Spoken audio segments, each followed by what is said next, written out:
Good morning, good evening, good afternoon, and thank you for joining another scene for Living World of Darkness. Multiple venues, Changeling, Hunter, Vampire, Werewolf. The scene starts off with the inaugural opening of Silas Caldwell's tea house. It's a tea house located in Queens, probably in the dark and very suspicious end of an alley. Um, with one spotlight hovering over the door, lighting the way in, and a small sign that seems to buzz in and out um, with the logo of the tea shop. Um, Silas himself um, is inside, kind of getting prepared for whoever may come. It's actually been kind of slow. So he decided to keep his tea house open a little bit longer than usual, hoping to see maybe what crawls out this evening. Um, the inside of the tea house, for those who come in, is very thrifty, but also very old, almost kind of Victorian-esque. There's a lot of like dark purple colors, a lot of earth tone colors, a lot of red, a lot of gaudy like furniture, silver here and there, but it all looks second hand, third hand, or even fourth hand. Some of the leather on like the furniture and the chairs kind of showing their age, cracking. A lot of the thread and stuff is fraying and stuff. Um, the wood under the floors even creak a little bit as you walk through. But otherwise, everything seems to look pretty a little strange for, I guess, your normal tea house. But then again, this is his own take. And whoever walks in will also be greeted by the soft music of Beethoven's Fidelio, if I said that right. Ooh. And that's how we'll start this scene.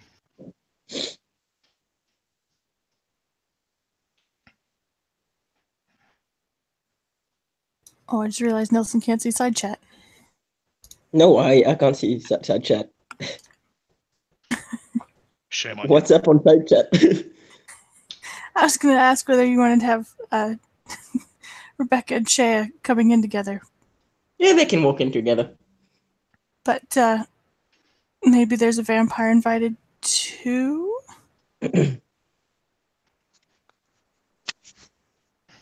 Anyway, Rebecca and Shea haven't talked in a while, so they'll. It seems like a good opportunity to meet up and see how Shea's been. Rebecca is 100% on board with the opening of a new tea shop. She's a little surprised to find it in the end of an alley. And she's maybe sticking a little close to Shea as they approach. A little dubious. Yeah, Shay's stance is definitely different. She may not exactly know the place, like this is an entire new tea house, but when she walks down the alley, it's like she doesn't give a fuck. She's probably been to worse places. Fair. Rebecca will open the door and hold it for her and gesture her Thanks. inside. She'll have a big smile. Thanks. My pleasure. This place is interesting. Like the music, Yeah, I though? think it's really cool. And as soon as Rebecca lets go of the door, a small shoe will just stop it from closing up. Oh, Dante! Why are you walking through a dark and crumbly alleyway? That's dangerous. The lengths I won't go for tea. Also, I'm here. I can protect her. And he just looks at the woman. near Yeah, Shay Rebecca. is because I don't think you've seen her yet, even in other characters. She's short. She's around 5'2", dark red hair, light colored eyes. But she does look from what she's wearing and the way she just stands. It's not. It does look like a girl who doesn't take shit. He Which will is at just 4, right? Yeah, and she's up 4. he will just stare and go like, "Oh boy, hi, I'm Dante. How are you?" I'm all right. And she'll extend a hand. How's your inferno? He doesn't understand shit and he just shakes the hand and nods like, "Ah, yes." Dante's inferno? No, Uh, don't know. no, Oh, what? Who? I'm on fire? Of course not. The joke's worse if you explain it. Is the proprietor visible inside? Yeah, actually, he kind of slinks over. You see him kind of wiping his hands on like a towel that's kind of like sticking out the side of his pocket, and he takes his thumbs and kind of rubs them over his hands, and you just hear these series of loud cracks. And as he kind of like rubs the side of his hips, he kind of like looks at you guys, takes a stock of you quickly, and then kind of averts his eyes away from you for a moment, kind of like looking around and looking at you three, and kind of considers for a moment, and then picks up with a very British accent. Good evening. Is this all of you this night? Are you still open? Of course.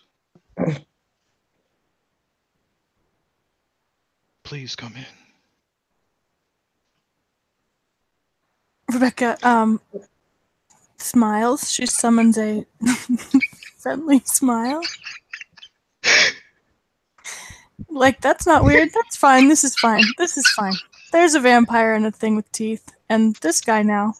That's fine. Yeah, Dante's face goes like, "Huh," but inside it's like, "Fuck." also, he would recognize Shea as a red cap. They see both things, like beyond the mask. Yeah, speaking of which, Do you let red caps in here? yeah.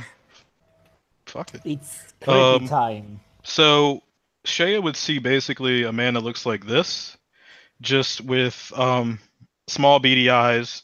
The pockets under his eyes look kind of droopy. His lips are black. A lot of his clothing is frayed and threadbare. He's not wearing any shoes. He's very tall, very lanky. And he even has like a small spider dangling from the corner of his hat. And the spider seems to kind of like crawl up the web thread and kind of collects itself, climbs over the brim, and then up onto the top of the hat. Kind of chills there. She'll smile. Just probably her eyes for like a second or two, probably look at the spider, which the others don't see, but and she'll smile. So is this a new place? Yes. I just opened today. It's been kind of Oh slow. shit. Yeah. Was there Well, like an ad? Can I assume that Rebecca's seen an ad? Because she would totally come for the inaugural Yeah, day of it. yeah. It was a very small ad, Sure. might I add. No, you can't. But everybody else sees this guy. So just to make clear, the only way in is through an alleyway? Well, it's actually like, it's not really an alleyway, but it's kind of like the end of like almost like a cul-de-sac, like a row of like old shoddy like business district, but like the very end where it's kind of like the darkest and whatever. Okay. Like, yeah, I'm sorry, it's not a literal fucking alleyway. So there's a storefront. Yeah. Mm-hmm.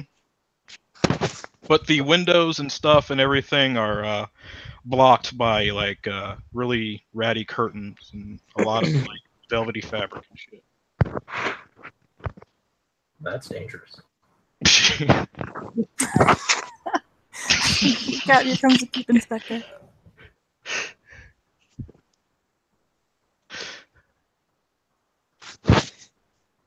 As you were. Yes. Would you like to have a seat? Please. Is it just you three? Or should I be expecting more? Probably just us. Do you mind if we take the couch? By all means. And It's so cozy in here. Yeah, you have a good taste in music.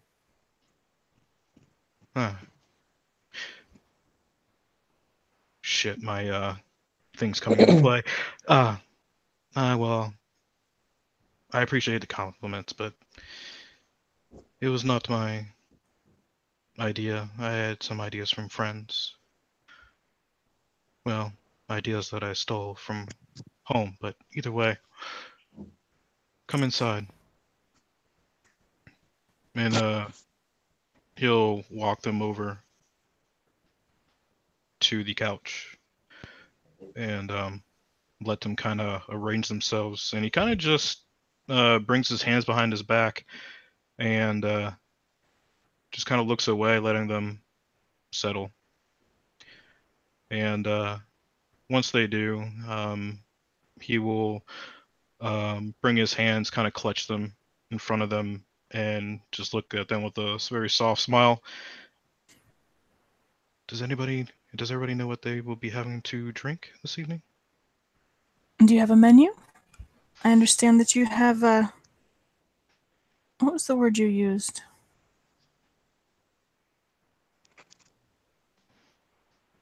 I have a wide selection of loose tea. That'll do. Do you have a menu? Yeah. 1 second. And he'll kind of like turn around and kind of run off and run to his computer and Custom. print one off. He said he had custom blends. Yeah, Bad. he did. She's But- telling Oh, excuse me. telling these guys as he's running off. Meanwhile, an incredibly loud car noise rolls up outside and cuts off. And then the door opens and closes, and the door to the business swings open, and this fellow wanders in with a hand in his pocket, and in the other is a cell phone, looking very at home in modern New York. And he stops and looks up at everybody assembled, looks around the place for a moment. Rebecca looks And up and then- smiles. He doesn't even notice her. Mhm. He sort of just looks directly at the person behind the counter. Is that where he is? He's like kind of back behind a... Yeah, he's standing at the end.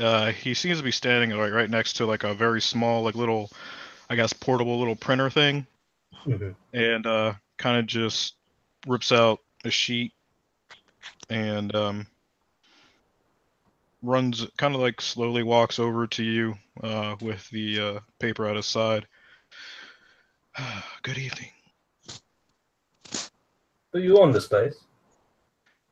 Yes, it just opened today. Would you care for a cup of tea?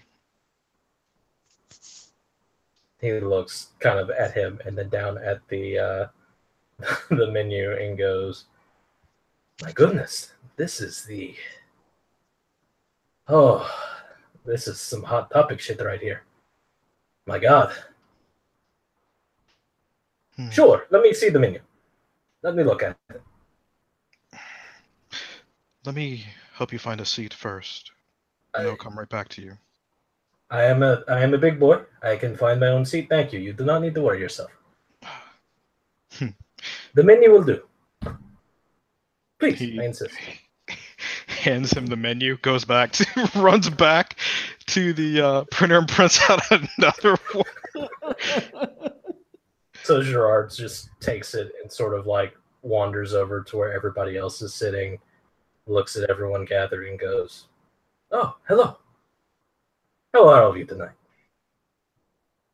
Good evening. Who is sitting by themselves in this arrangement?" Well, Rebecca would be at one end of the couch. Yeah, probably me. I'm sitting. I drag a chair. I'm placing on the other side. God damn it. Yeah, Gerard just like swoops in to sit closest to whoever has the open space next to them. I'm assuming, what's your character's name? I can't see the full name.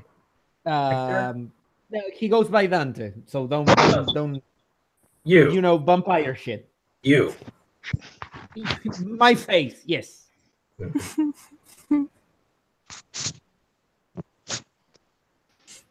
And just sort of like after he sweeps in and just kind of plops down on the couch next to him, like looks at this piece of paper, looks over at Dante and goes, "Well, look at this shit. Fancy. Yeah. You wouldn't think it looking at this place." Well, you know, some people say that there are treasures in alleyways. What do you say? That is fancy shit. Well, I mean, if you consider this fancy, it's more like a shabby fancy, but you know. Well, vintage, man. Vintage. Sure. We'll call it that. It is convincingly vintage for its first day. I'm impressed. It feels homey. Depends on where you call home. What are you from? Oh. Brooklyn. I like Brooklyn. It's nice. It is. And you? I'm from the homeland, of course, Italy. Of course. Of course. Right. And which homeland is that? He said Italy. Italy. Oh, I'm sorry. I missed it. I didn't hear the word. I'm sorry. I'm awful. Rebecca wouldn't say that. She's smarter than me. By this time, Silas will kind of like silently approach and hand over a very nicely printed paper menu. It's on, a single sheet of white paper. And he just hands it over to Rebecca. I apologize. I apologize. Speak up. I apologize. Oh. The printer. I mean, what I ordered hasn't come in yet for the menus. No need to apologize. Thank you. This will do just fine. Some anticipation. I like it. Couldn't wait to get open. I was getting bored. I mean, he just sort of looks around again. I can see that. Oh, God. Rebecca kind of goes, she does exactly that. just that. Not really meaning to. It just kind of comes out. Dante just mumbles something in Spanish. He sort of like leans forward and looks directly at Rebecca and goes, "I'm sorry, did you say something? I didn't hear." I didn't. I was just admiring this selection. My mistake. Mm-hmm. Are you a little hard of hearing? Sometimes. Manners. Rebecca's face is 100% friendly and cheerful. There's nothing in her demeanor to suggest that The question was, it all, spiteful or? He sort of looks at Dante and goes, "Oh, she's quite right. Sometimes in these parties with all these women, and sometimes, man, you get some juice in the ear, it hardens up, and you just can't hear nothing for 3 days. It's really strange." Oh, as soon good thing May doesn't have second sight up. But Dante just looks at Gerard in a way that goes like, yeah, right. You've You never just see experienced that. you just see Silas do this little uncomfortable wiggle as you mentioned juice in the ear, and he just kind of, that weird feeling kind of tingles down your spine from imagining that. But yeah, he just stands there rather quietly. We didn't ask your name, Mr. something. You may call me Silas. Okay. Nice name, Silas. Character. It has character. It was a name. A pleasure to meet you, Silas. Pleasure to I'll meet have you as well. something herbal, whatever you recommend. It's a little late for caffeine for me. Okay. I know just the thing. Anybody else? Nothing for me, thank you. Well, are you not going to tell the lady what it is? My character doesn't. I mean, I don't know. So A chai matcha latte with a slash with a dash of something. You're not helping. I don't mind a surprise. So Neither do I. I like you, adventurous. Thank you, I've been Shay told that will before. order. Oh, No, go ahead, Nelson, sorry. Shay will order something flowery. I don't really know out of character what's there, but yeah, she'll order something flowery.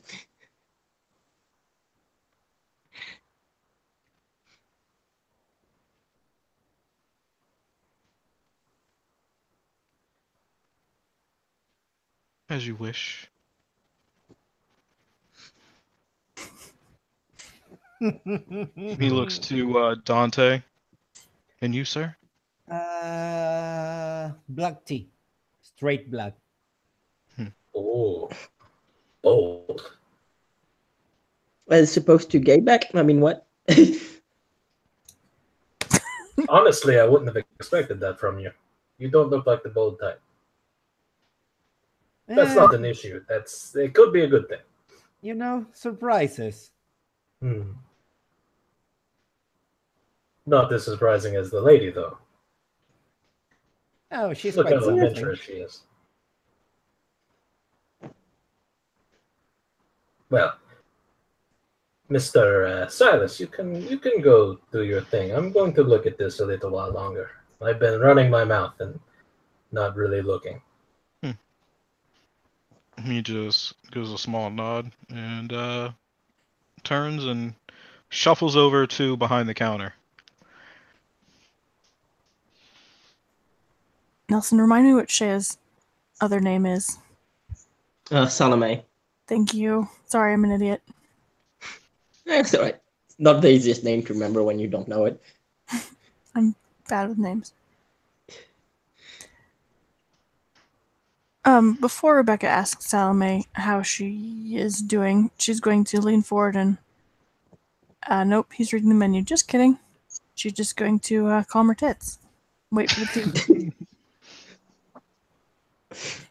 You don't have to wait long because, whenever Silas just sort of wanders away just out of earshot, he's gonna kind of lean around at everyone else and go, "Dio mio, that man! I feel like I've seen him on that channel that cycles all the pedophiles." You know what? I actually have acute senses and I have a hearing area. So let me. Someone's going to get first. This tea tastes like spider piss. I understand why. Let's see. mean, if it ain't running in his veins, I ain't drinking it. So.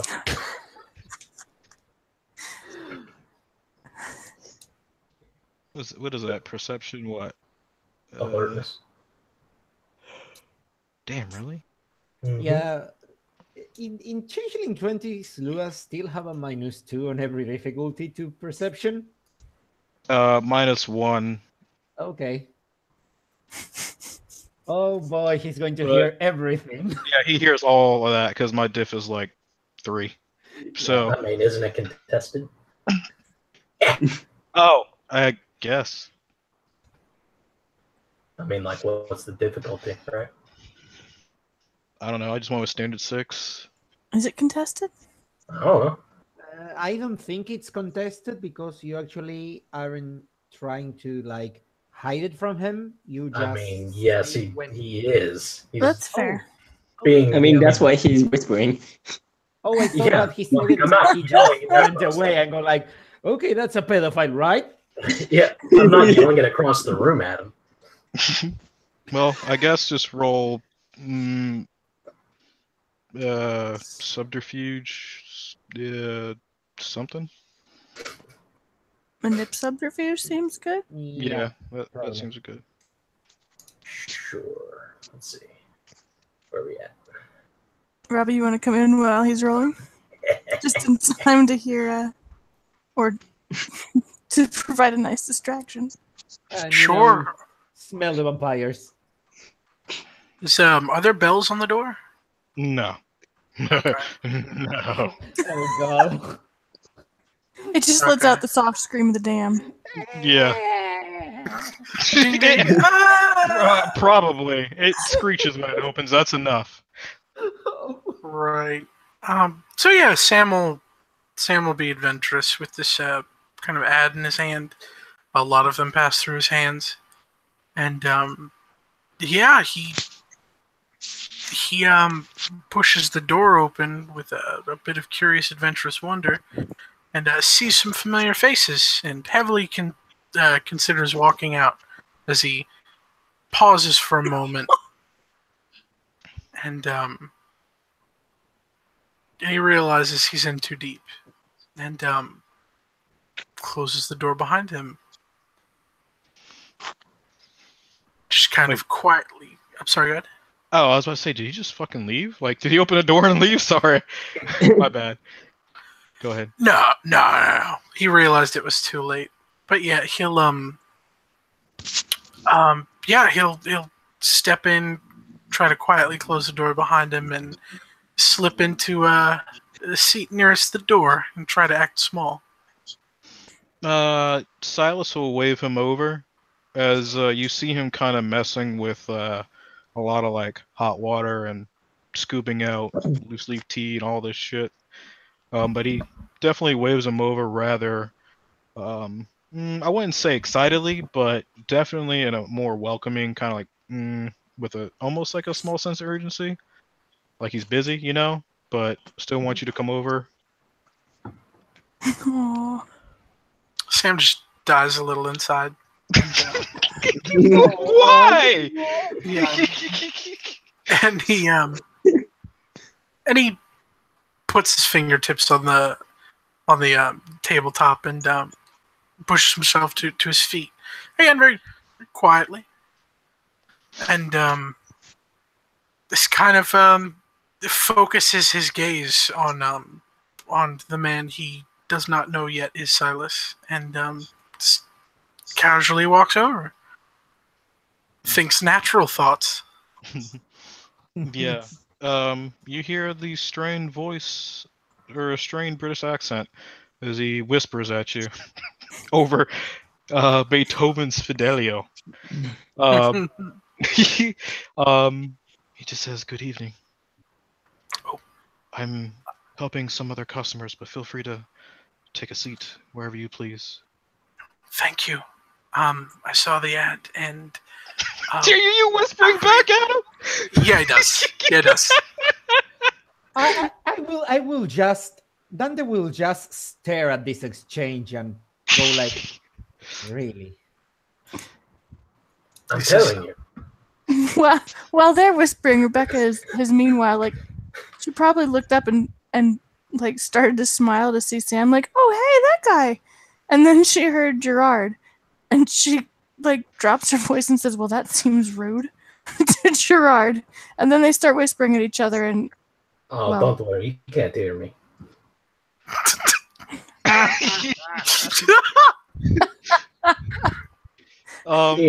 It's a joke anyway. Come on. If anybody sees him, he does see. They will see.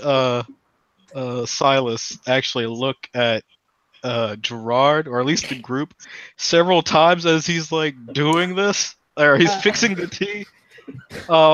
And he almost seems to be a little stiff with his actions. Every time he looks back, Dante just waves at him like, "Hi." Oh my gosh, my glasses are fogging up. Okay, stop that. Hot and heavy. Nervous. Anyways, yeah. But he definitely looks like he's, making this tea a little stiffly. Aww. And Shea would know that this is kind of awkward because the way Sluagh move, they're actually kind of like really bendy and stuff. Yeah. So yeah, you could tell there's a little bit of a demeanor shift there for a few minutes, but he's trying to be nice because this is his first night, and it's already kind of bad. Called a pedophile. Yeah. If this is not a great inauguration, I don't know what great inaugurations are. Jay kind of looks at Silas, looks back at Gerard, and just goes, "If he spits on your coffee, it's your own damn fault." If he spits in my tea, kinky. Right. And Dante will just Gerard move a just little gives- bit closer to Rebecca. Gerard just looks Shea directly in the eye and gives her just the biggest wink. No, that's just disgusting. I know all about kinky. That's just fucking disgusting. I thought you were adventurous like your friend. Hey, a little bit of spit hurts no one. Not even a little bit. Well, maybe if it goes into your eye, that kind of stings. I said he was a pedophile. I didn't say he had like a horrible disease or anything. You normally tend to call people pedophiles like on a regular basis. I'm just saying the man's strange. That's all. I've been called worse, believe it or not. I don't want to know. Surprisingly, Are I you don't sure? want to know. Quite. Thank you. Gerard like crosses his legs and like drapes an arm behind behind Dante, like on the couch back, and just sort of looks directly at him and goes, "Oh, a shame." Yeah. Yeah. Good thing I had a good thing I don't have a heartbeat in this character. Yeah. Blah blah blah blah. Silas will come over with a tray, with a kettle or a little teapot, and several cups of tea on little saucers. Notably, a lot of these teacups look just as worn and might be even a little chipped here and there. But yeah, and some are even have either like it looks like gold lines through them and silver lines through them, like they've been put back together. But yeah, he brings it over, kind of sets one of the sets the table or sets it down, and kind of divvies out the tea. And he's for you. This is called a Rip Van Winkle. To Rebecca. It's a chamomile base, touch of mint, lavender, and lemon. Oh, that sounds perfect. Mm-hmm. Thank you. And for Shea, this is a La Torreg. It is Chinese green tea with peppermint oil. And I put extra peppermint oil. I know it's not as flowery as you wanted, but I think you'll like it just the same. And here's your straight black tea. Thank you. And for you, well, you have a surprise. No, but I've decided. Oh, well, a free cup of coffee for the table. Or a cup of tea for the table. I want your matcha and green tea fusion with cinnamon and citrus. That would be lovely. Funny enough, that was close to what that was. Hmm. All right. Well, close is not the same. You know. You're right. I'll be right back. You were right. And he'll reach for the menus and kind of like almost like snatch it a little bit from Gerard and walk over to Sam. I apologize for the wait. Here is the menu. I have a lot of custom Not a teas. problem. Not a problem. You seemed kind of busy. I know what I'd like. Oh. You just need but tell me. All you need to do is tell me something. May I please have a masala chai with a stalk of cinnamon to start with? Easy enough. Maybe just a few moments. He gives him a polite smile and a nod and a thank you. Mm-hmm. And yeah, he'll go about making those two things of tea. When Silas snatches out the menu, Gerard just kind of looks over with this like ooh sort of face and goes feisty.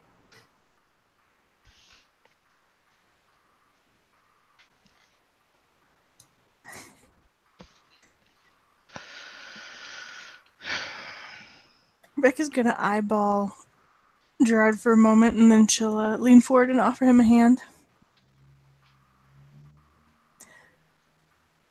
It seems we're going to be bosom companions this evening. I'm Rebecca. So, like, reaching over whoever happens to be in between Rebecca and Gerard, which I think is the other two, right? Like, just this awkward, like, reach across. Gerard just sort of takes it and sweeps it to give a kiss on the palm or on the top of the hand, like right on the knuckle. Enchanted, my dear. I am Gerard Giovanni. It is a pleasure to meet you. Oh, when the last name is dropped, a sign of recognition flashes through Dante's eyes. Do I need to roll to see that? I will try to hide it. So yes, madam. If someone can roll me 5 dice for Shayati. I'll roll for you there, buddy. Okay, thanks. Would that be alertness or empathy? Probably alertness. Okay.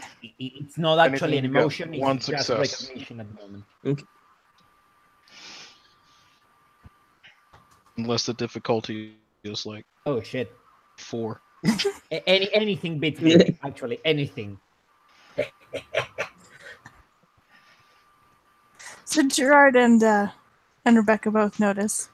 Oh yeah, it's like when Gerard goes over the two of them, and Dante just moves a little bit back. He just hears the last name Giovanni, and he, for a second, you see his eyes narrow, and then they go back to normal.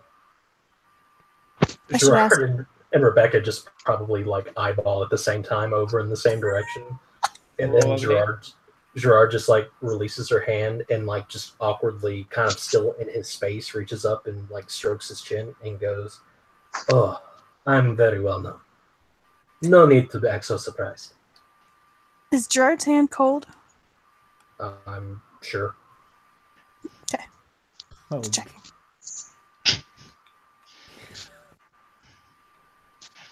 So yeah, after a few minutes, Sam is given his cup of tea, and kind of looks at him and then looks at the group over there and just kind of says, "Do you not want to come sit over there with them?"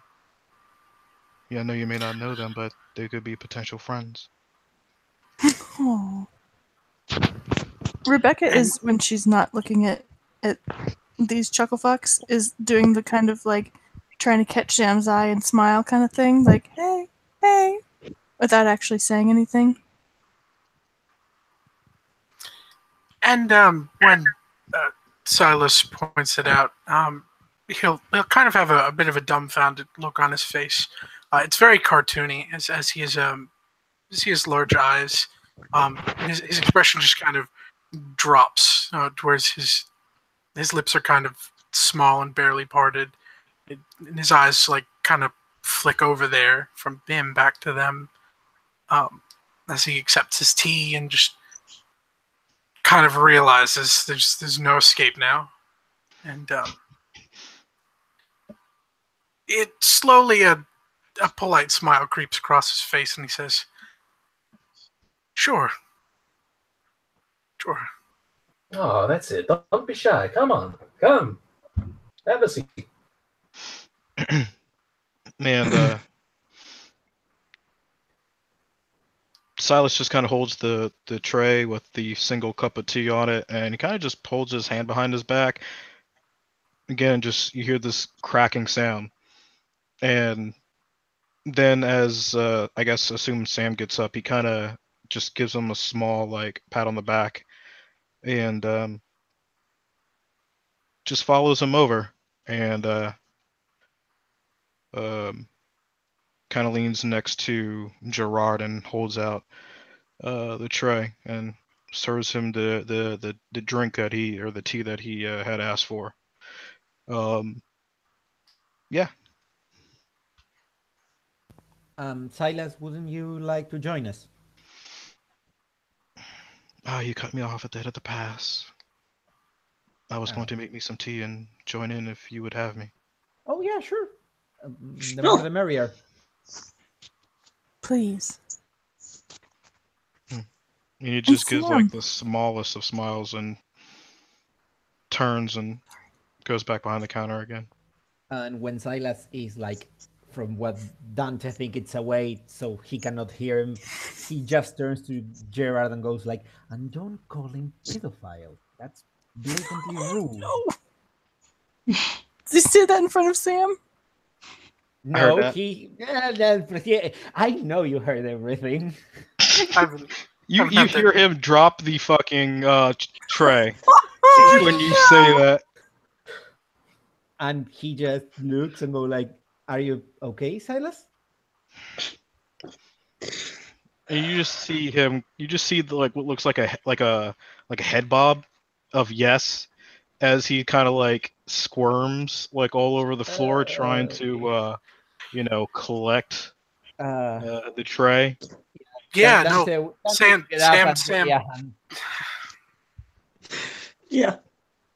Sam puts down his cup where he intends to sit, and just kind of like does a head turn when the sound happens, and he goes over to help Silas. Yeah, I will grab the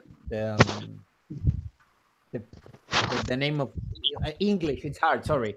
The thingy that he used to serve, the round thingy. Saucer? Tray? That tray. Thank you. He will grab the tray and start passing it back to Silas. Meanwhile, Gerard's just kind of sitting on the couch and he just kind of clucks his tongue and looks at Rebecca and says, "I think he heard it." Because he didn't hear it the first time.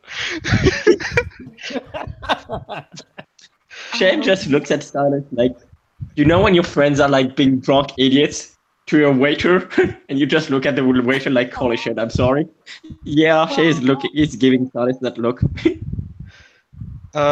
Gerard, when you do taste the tea, if you do taste it, let me know. Ne'er shall a drop touch his lips. Unfortunately, Okay, he is a vampire. just saying. Oh, No vampire. food. Anyways, once I guess the two try to help him with the tray, he kind of just waves them off, like, I got it, like, just go. Like, he doesn't say anything, but you can see it on his face that he's like, I'm good. Yeah, okay. I will catch that. Go back. Sit. Man, God damn it. Gerard just looks at Dante and says, "You're right. That was very rude." Yes. And then Sam.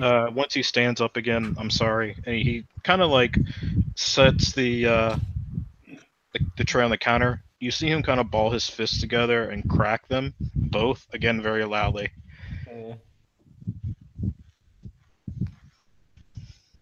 Sorry, Robbie, cut you off. It's all right. I was just going to say, Sam hesitates for a second before heading back very quietly.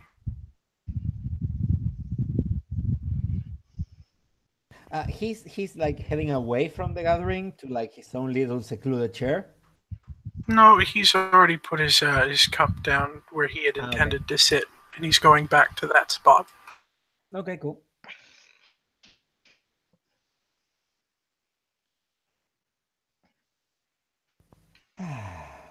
So,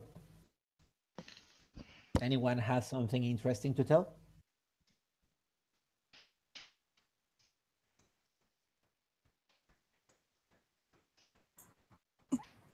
Possibly. Rebecca. I told you all about my many sexual conquests, but you didn't seem interested in hearing about them, so here we are. Dante just cracks his neck for a second and goes like, right. And Hans goes to the eyes, he rubs them a little bit. Goes for the cup of tea, looks at it, too hot, puts it back.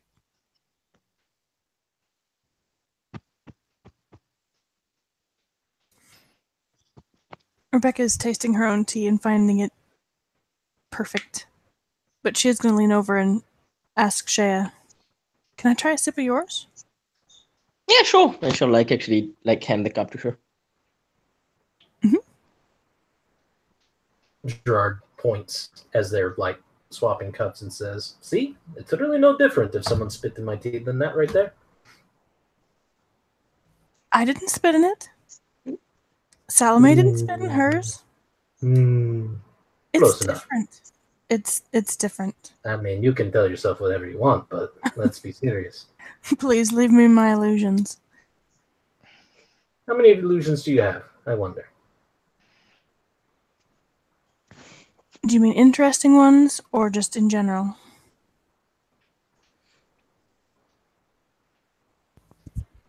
I mean, honestly, I really don't care. I mean, it's whatever you want to share. Not many interesting ones, I'm afraid. Oh, that's so boring. Ugh. It is. How do you even live a life like that? Ugh. Occasionally it's enlivening. She makes it up by baking wonderful little cookies and cupcakes. And being very, very interesting at conversation. So far, I have not encountered either of these things, so you can imagine my disappointment. I come unusually recommended tonight.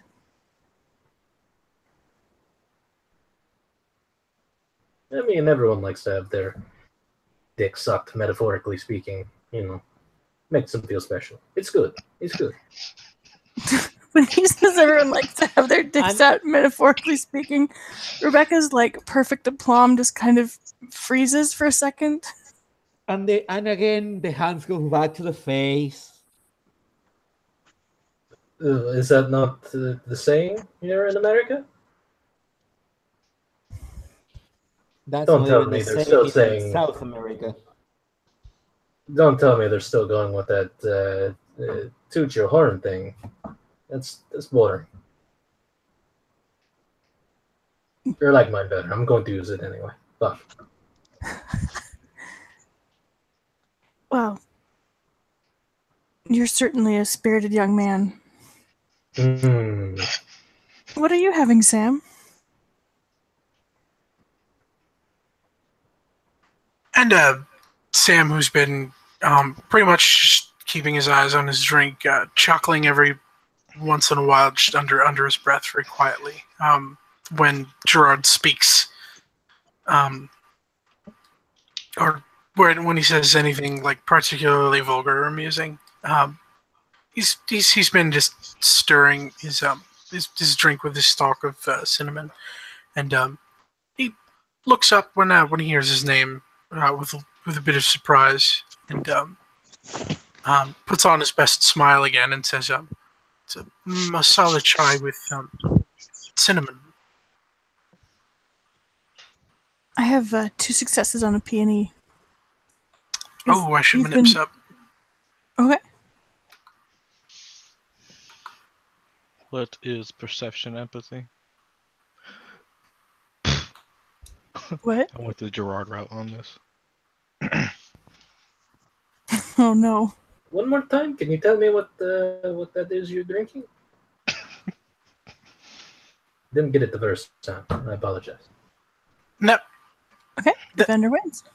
yeah, no, that manip sub is for the smile, that he comes up with. I can't retroactively manip sub. He has been, quiet. If that's what you were peeing. Yeah, because before he was so effusive and excitable and friendly, and now he has to be dragged over. She's trying to see if he's okay. With 2 successes, kind of has the look of someone that has something on their mind. Okay. But yeah, when he looks up, he brightens up. He brightens up and repeats for Gerard. He says, "A masala," and he's still speaking lowly. He leans in a little and says, "A masala chai with cinnamon." He wiggles his cinnamon a little bit. Ah, yes. The taste of the homeland. I can understand it. And he It's about nods. that time that Silas comes over. He kind of picks up a chair, kind of brings it over to sit with the rest of the group. He kind of sits on the very almost edge, but still very inclusive, but just on the outside, in case he needs to get up or whatever. As far as you can tell. So, Silas, you must be a real fan of tea, are you not? I am. Something of a way of life back home. And where is home exactly, I wonder? In London. Oh, London. What a lovely place. Oh, yes. Been there many times. If you say so. I found it quite boring. I needed a change of pace. So I came here, New York. I figured if you go anywhere and you want to change, well, New York would be a good place to dive right in. Forgive me, but you don't seem as lively as that would suggest. This is a lively town, and you're rather subdued. Yeah, I guess so. Perhaps it's the spirit of everybody else around me that I convalescing, perhaps. Take it in myself. Oh, so it's the anonymity. You just disappear and are just one of the crowd. One of the crowd. So how long have you been in New York? Couple weeks. Oh, you move fast. That's very fast.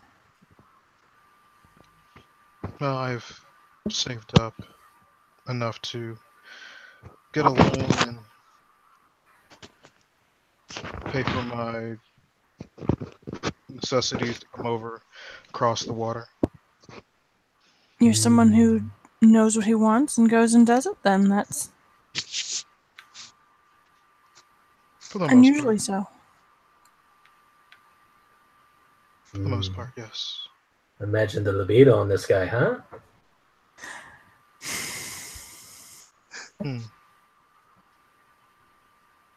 It's okay. You can be proud. The quiet ones are always the craziest. Or a gentleman never tells. One day, you and I will have a very intimate conversation. I look forward to it. Oh boy. When he says very intimate conversation, Dante's eyes just go wide. It'll be fun. Don't mind him. All I need to say is that I hope you don't disappoint. Well, I'm about 50-50 on that, so can't promise which one's going to show up, you know what I'm saying? 50% good, 50% disappointment. But I think it's realistic. Agreed. I'm not the braggart. Not to brag it, but weren't you just touting your sexual exploits earlier, or wanting to? Hey, they're not always successful. I guess that's honest. I mean, no. They're always successful. Some of them are just less fun than others. Fun for you or less fun for them? Like I said, 50-50. There are some real freaks in New York, let me tell you. Please tell me. No. Well, that's how it started. I mean, he doesn't seem very sexual about it. It's actually pretty fucking Creepy. black and white. It is kind of creepy, but it's almost institutional. Like, he's like, yeah, tell me about it. And actually, if you want me, I would say if you want me to roll, I can roll for good listener, and you might actually feel compelled to tell me, or at least more comfortable to tell me. But you let me know. Oh God. I'm waiting for the Monty Pythons just to, burst from the other side of the room. Let me tell you, there was this one time in Florence. These girls, oh my, and he just sort of like stops and looks over at the rest of everybody and goes, maybe another time. I guess this is the side where, the 50-50 side where I'm disappointed. Well, next time I will owe you one. How about that? Well, just make sure you give it 100% effort. 110. Maximum effort.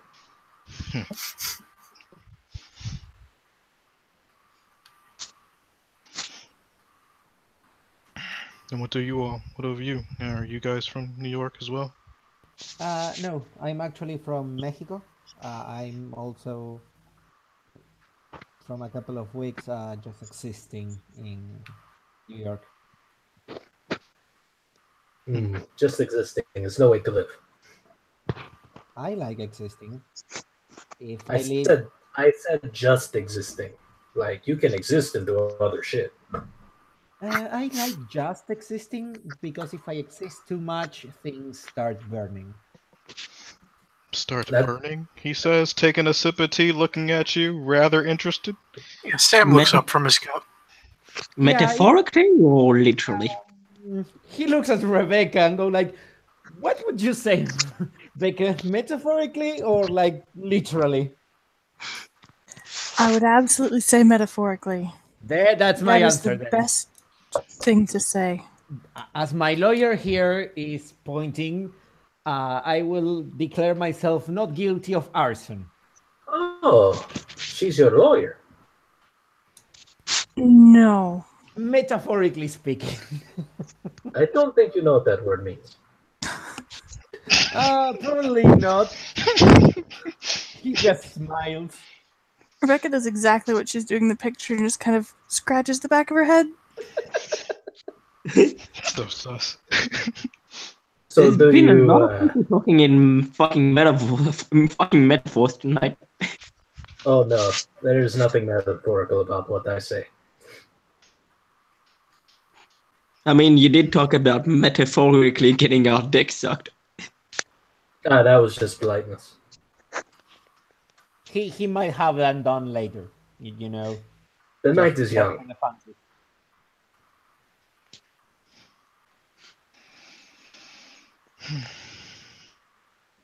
So, other than being acquainted with arsonists, I'm what not is an it that you arsonist. do? Yet. Metaphorical arsonists. What is it that you do, Miss? Did I get your name? I don't remember. I'm sorry, my memory is shit. You can call me Rebecca or Dr. Wright. Doctor. I'm a doctor too.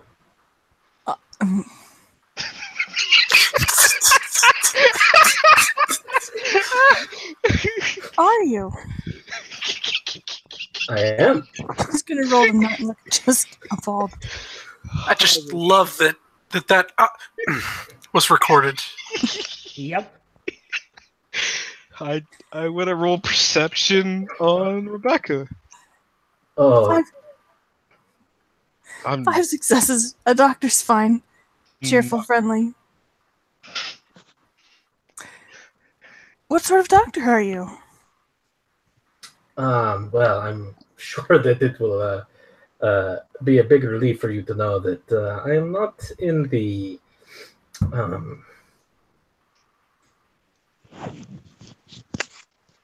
scholarly field. I am a medical doctor. Oh. That's not a relief. What sort of medicine do you practice? That's not a relief. Well, if you must know, lately I'm more in the business of caskets. You're a doctor of caskets, or you mean the So- dead? The You're a dead. mortician? Put them in caskets. Not really, sort of, kind of, but So you're. I have used my medical expertise to come up with a unique product here in New York. Put it that way. Really? How so? Me and my sister, we make luxury designer caskets. Oh. Mhm. Yeah, that's something that would sell in New York, I think. Oh, trust me, the demand is through the roof, but not everyone can pay. And what do you mean by designer caskets exactly? Well, you know, we use exotic material. We deal with higher-end clients that like to keep their identity a secret, as you can understand. But some of the things we're working on, one of them is the ability to make a Wi-Fi hotspot out of a casket. I mean, I don't know if you've been to cemeteries in the area, but there is no cell service anywhere. Silas just spits his tea back in his cup.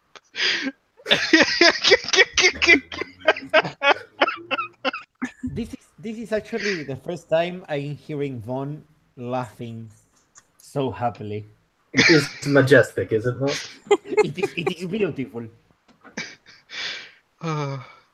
Rebecca has 1 success. On what? I'm looking like Wi-Fi hotspot caskets are just fine. That's fine. This is normal.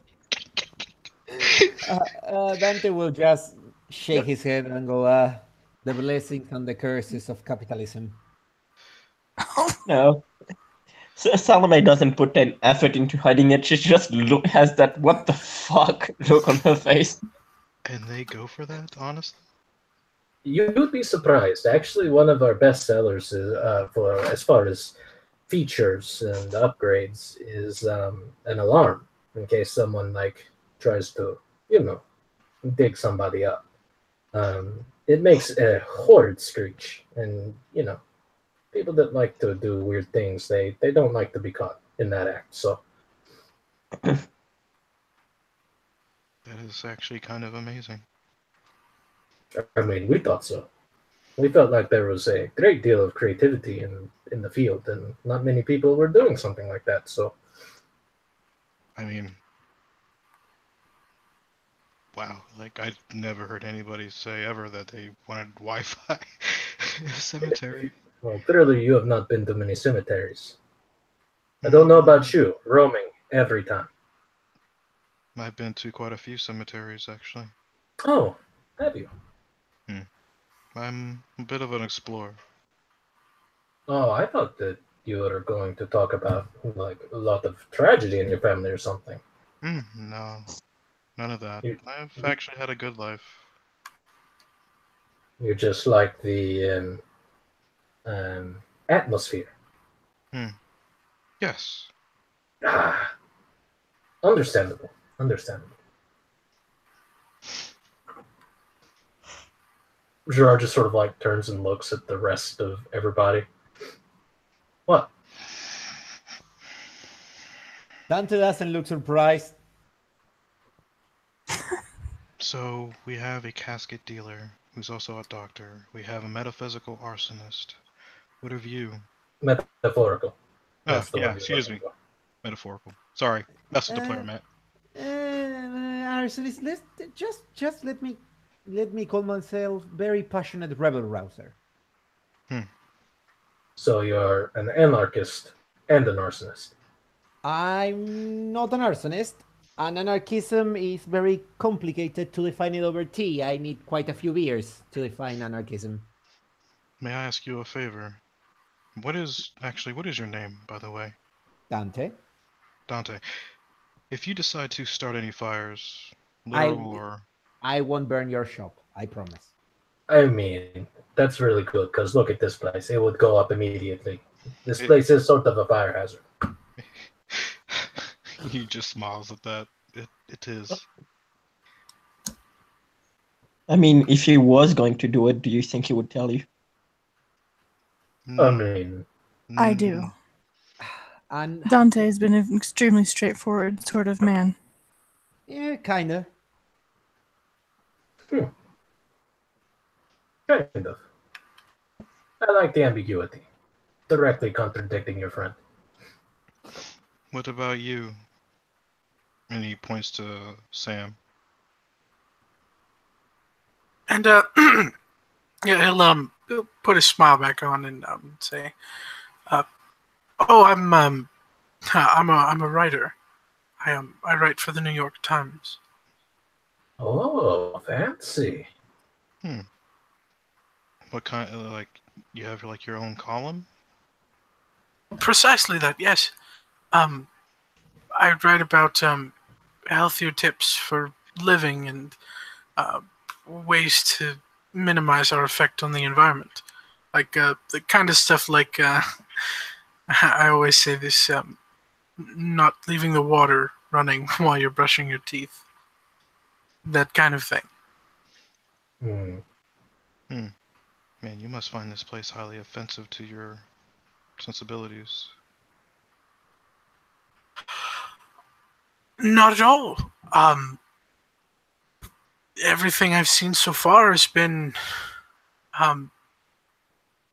biodegradable. Dante chuckles. Also highly flammable. Yeah. Fair enough. There's probably a fair bit of tetanus around here too, to be honest. But Well, what's more biodegradable, wood or ash? I would why say. do you want to know? Conservationism interesting for me, I think. And not arson. I'm not an arsonist. It leaves too many proofs, and he chuckles. So you're not a very good arsonist. Do you want me to try? Well, it's not my shop. Not here. I already told him I won't burn his... Why would I burn his shop? I don't He know. I seems don't like know a you. hard-working man. I just met you. I couldn't tell you. Silas here, he just looks like a hard-working man that managed to run this shop on his own. Why would I desire some kind of harm on him or his establishment? I don't know. You called him a pedophile 10 minutes ago. You did too. Actually, you started it. At that point, Cher Oh, just literally like face desks or face tables. Like her head just goes bam on the table. George just sort of leans back and looks over at his house and goes, "That was before we knew you. Now we know better. Everything's good." And now I'm suddenly not a pedophile. Yeah, Sam. Probably not. Probably not. Sam I don't tries know to you very, either. very discreetly scoot his chair back, as if to get up. But given how the condition of everything it was described, probably makes a creaking sound. Mm-hmm. Do you need some WD-40 for that? I think you could bathe this place in WD-40 and you'd still get creaks. Probably. But that's what I love about this place. Creaks? Mm-hmm. Hmm. I think that sometimes creaks, well-worn marks on certain furniture gives character to an object. Hmm. My thoughts exactly. Everything here has a story to tell, if it could talk. Will you Sam, tell us? Sorry, I'm sorry. Go ahead. I was just going to say to anyone paying attention, when Silas says that, Sam seems to genuinely brighten up.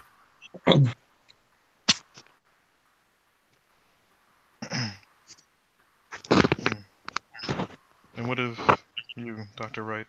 Did you, by chance, say what have what you do for a living? At the moment, I'm an analyst. I write political analysis.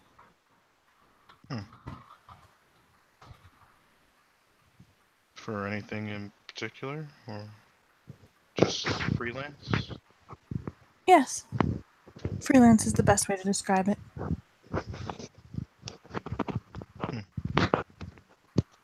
She gestures towards Sam. I've done pieces for the Times before, but I have clients around the world. Wow. It's not as impressive as it seems. You've been around the world, it sounds like. No. Just across the pond. Oh, what a delightfully British thing to say.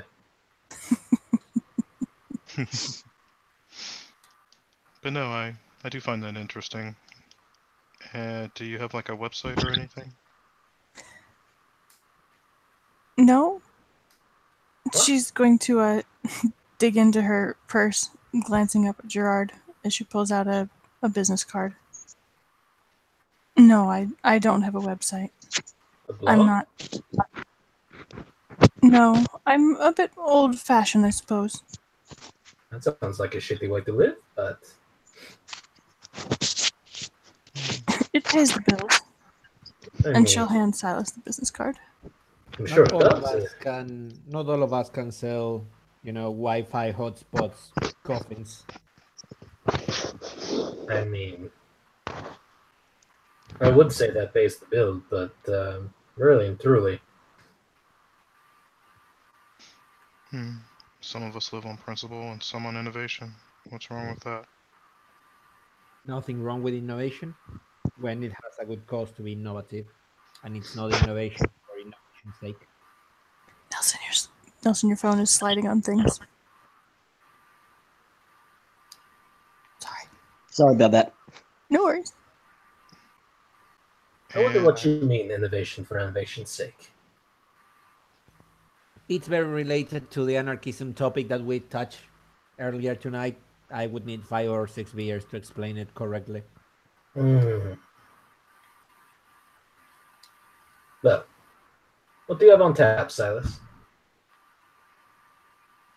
this is the tea house. I don't carry liquor. In New York? Short-sighted. It probably takes longer than several weeks to get a liquor license here. But that would be, and she kind of gestures towards Gerard. He's not wrong. It would be a good idea. I mean, this place looks like it would be a hipster haven after a few months. You know they're all about that craft beer nowadays. But there's a myriad of bars. I was trying to do something different. Yeah, I mean, it is very different. I think you've done a fine job. Did you say your name was Silas? Yes. He offers his hand. Sam Kapoor. Pleasure to meet you, Sam. Likewise. I think you've done a fine job here. What's the name of the place? I didn't see it on the way in. Ah, yes. It is called Ritual Tea. Cool name. I like it. I guess. I mean, it does look like you practice black magic in here, to be honest. So it sort of makes sense. Maybe I do. Who knows? As far as steaming goes, I mean, it sells itself, really. Hang on, I have to peony that. Who are you peeing? You. Yeah.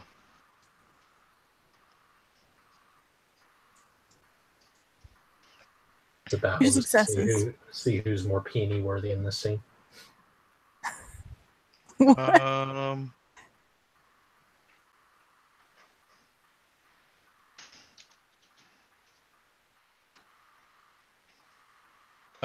Yeah, 3 successes, I'm assuming, to, like, hide.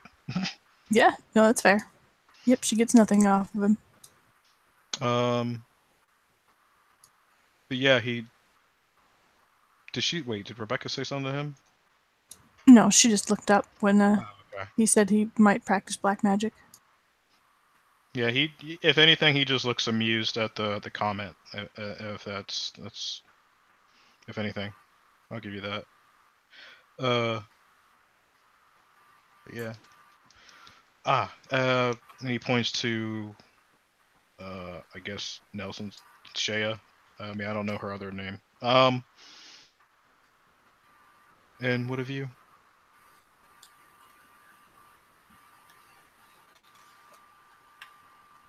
I think you said the least of anybody here.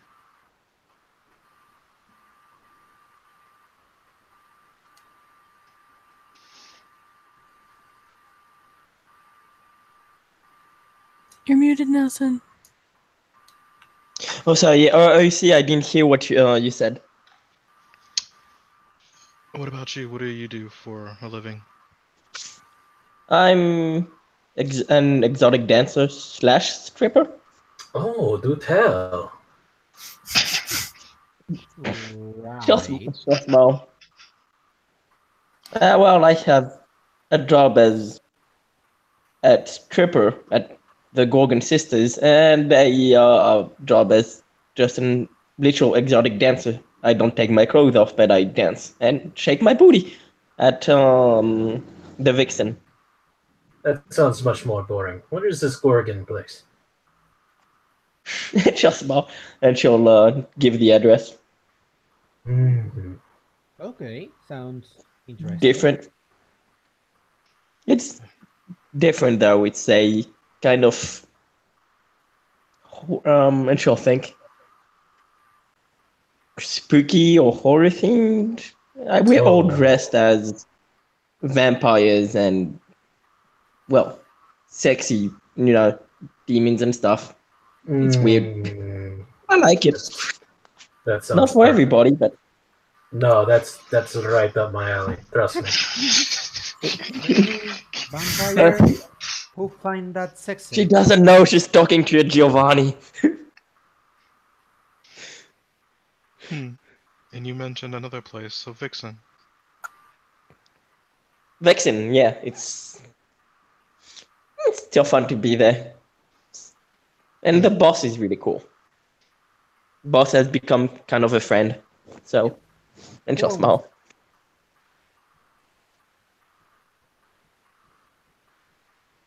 Oh, that's exciting. Who's the host of this place? Who owns it? Her first name is Amber. Oh. Okay. I think I have Well, she heard- co-owns it with another friend. But Amber is the one who's become my friend. What was your name? Dante. Yeah. Speak up. I can't hear you. Don't worry. I like to be very quiet. He like sticks his finger in his ear, wiggles it around for a minute, looks at it.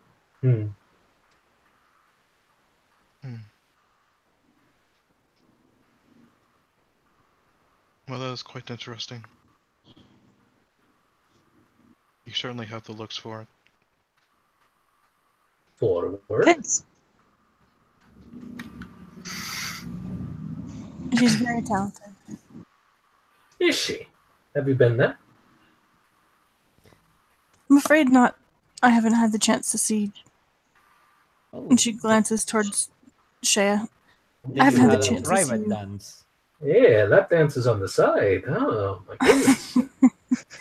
We've been I- friends I- for a little while. I never expected this of you, Rebecca. I feel a little bit, and he just lifts up his chin.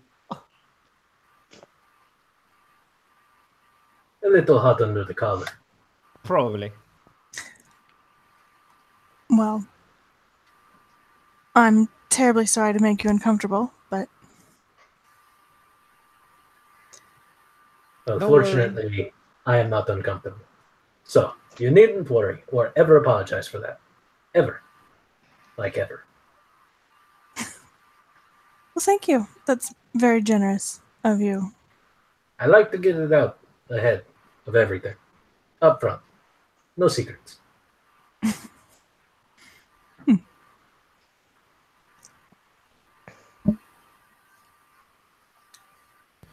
Right.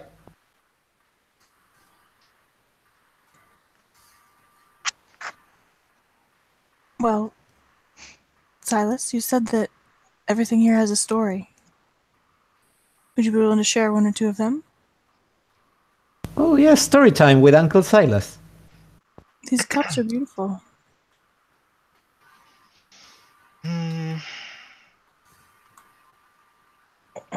Well, maybe after another cup of coffee. And he kind of tea, excuse me. He gets up and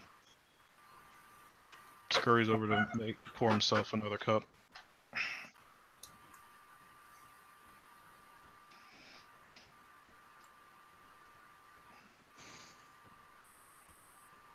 Rebecca watches and feels a little uncomfortable, kind of trying to gauge whether she's made him uncomfortable.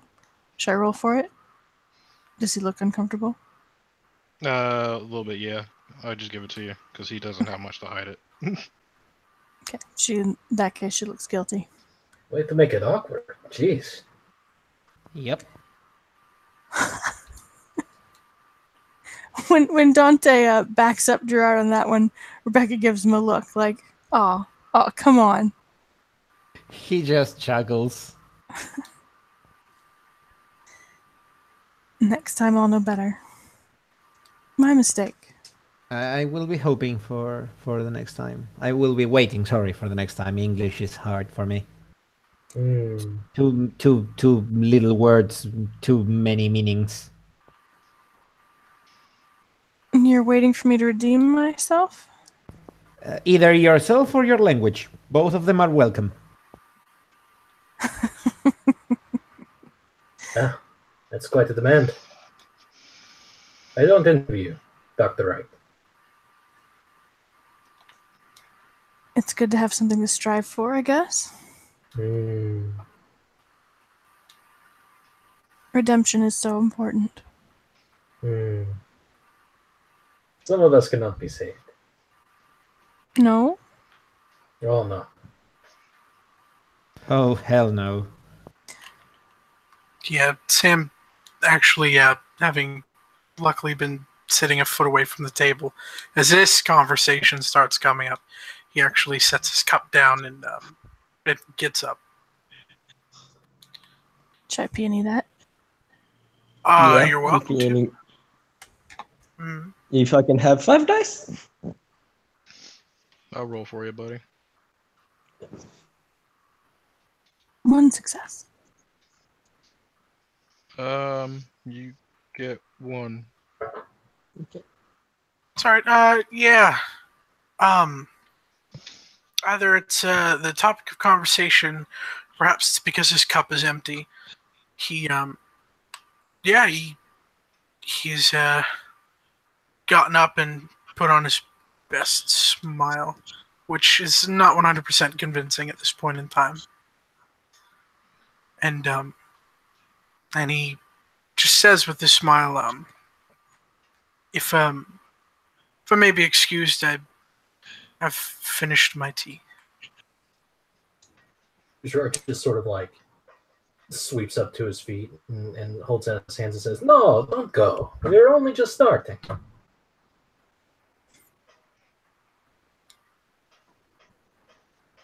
Is he holding out his hands to be shaken, or? No, just kind of like out to the side, like, where are you going? No, come on now. And yeah, he slowly sinks back into his chair. When he does, like, Gerard just kind of like sweeps around behind him and pats him on the shoulder like once, just like good and hearty, and goes, "That's more like it." Yeah, his body moves kind of limply, as one who is not strong, just got patted in the back, you know. You know what? You all right, Sam? You know what? I have an idea. And he kind of like slides over to the to where Silas is hiding and like pulls out his wallet and slides out like 5 $100 bills and puts it on the table and goes, "For all your trouble." 5.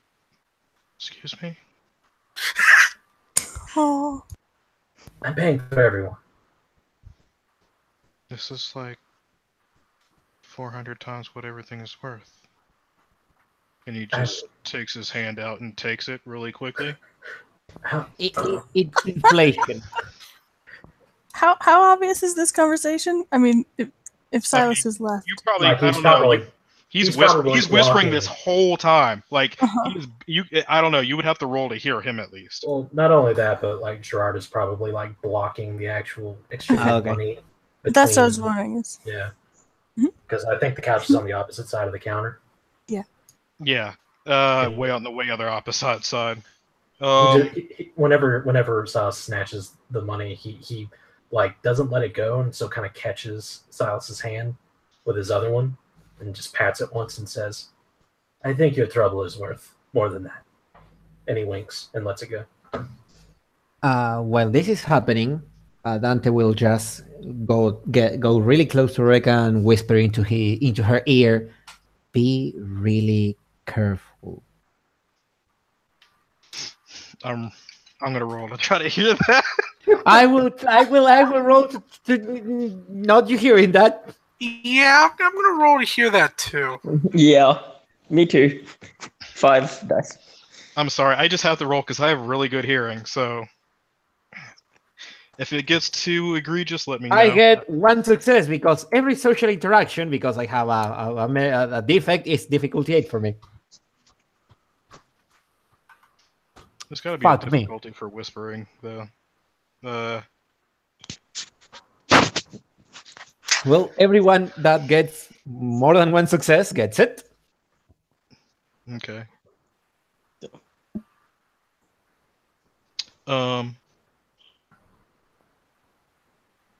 Yeah, he when Gerard says that to Silas, he just gives him a look of, if you say so. He doesn't really believe it, but he says if he says, just doesn't seem to have any kind of compunction about not taking this money. So did someone roll the 5 dice to hear what Oh, you wanted to hear? Dante said? Yeah, she was right. She's right next to Rebecca, so.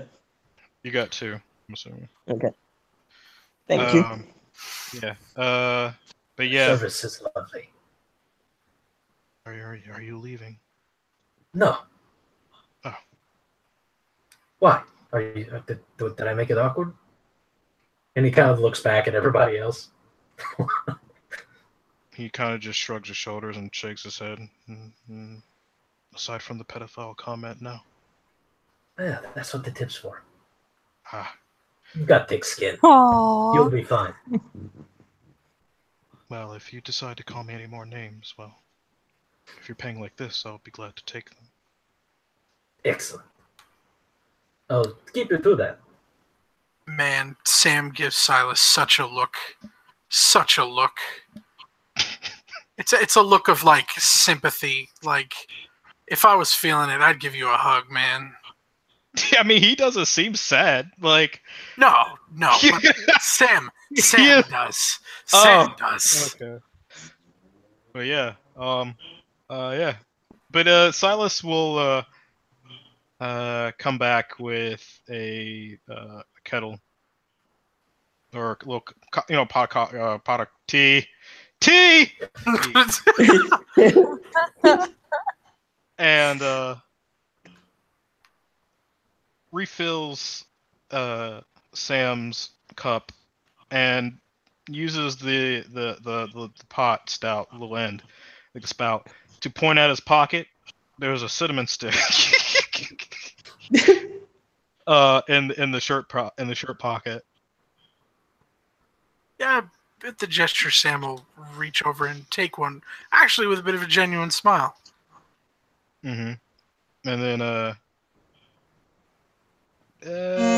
he will refill Shay's as well, because he only brought the pot that's on the table is actually for Rebecca.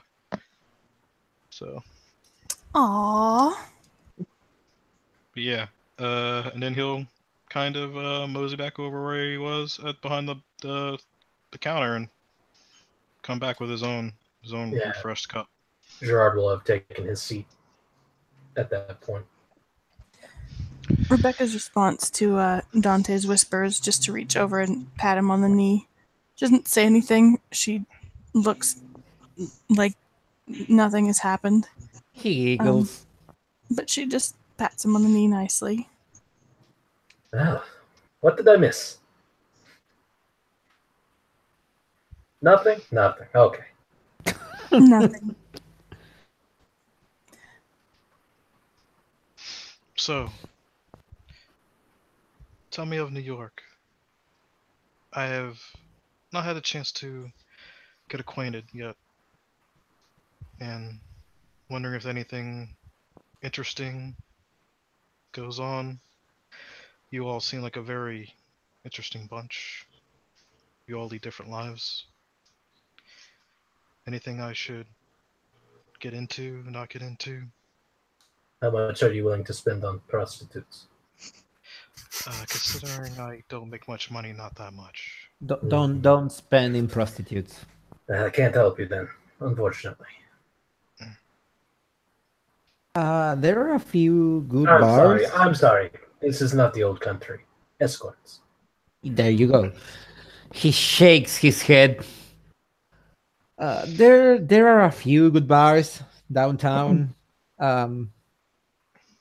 you have many landmarks to go and see if that's what interests you.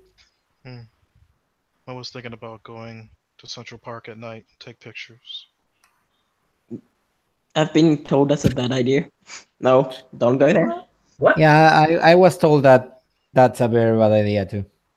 A lot of crime goes on in there. Hmm. Crime. That's unfortunate. It's one of the great landmarks of the city. Although you probably would get stabbed in the middle of the night. You do not look like you can defend yourself very well. Being honest. Not, yeah, well, you are right. Well, I guess I could roam the subway, see what's interesting there. You are a strange man. Did you know that? I mean, pedophiles, strange. They are quite in the same category, don't you think? No. I mean, I thought we got past all this. Come on. Oh, I'm past it. I'm just saying. I'm not offended, not anymore, at least. Capitalism at work. Yeah, capitalism. Agreed. Well, I mean, it seems like it tickles your fancy. I can show you some fantastic cemeteries. I would love that, actually. I will bring my camera.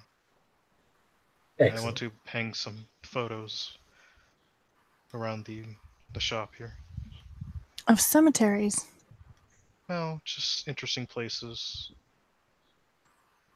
A bit of an urban explorer, especially of the forgotten and crumbling. Oh, there are some really good ones. Yes. If you're looking for some good hidden spots, I'm still very new to the city, but I've found a couple of greeneries, community gardens that are vibrant, lovely. I'm not much of a garden fan, but I will accompany you. I'm sure I can find something interesting there to take a picture of. Sam kind of turns his head a little bit with a bit of curiosity and says, "Oh, someone that owns a tea shop. I think you'll find the mix of aromas quite maybe familiar, homely." Maybe. Well, it depends on what they're growing, but guess we'll find out. Always wondered, what does one do in a fucking garden? Oh, you can read, you can spend some time alone. You can do a great many things. Excuse me, did you said breathe or read? Read, like Read, a book. you heathen. Oh, You should okay. read, but I'm certainly not adverse to either. It's an excellent moment, as they say. Stop and smell the roses. I did not expect that out of you. Ooh la la. I like it. this young man. I said it first. Demeter art. Hands off. He's mine. I'm just kidding. Fine. And he just pats Rebecca on the knee. She's mine. No. Oh, possessive. Okay, I'm hers. Hmm. She's the lead. Well, that's a troubling turn this conversation is taking. That nobody fucking belongs to nobody. We're all our own people. I didn't know everybody was into slavery. Okay. Well, that's good enough. No, fuck slavery. What's the term that they use in the game with the orange basketball? The basketball, yeah. Alley oop.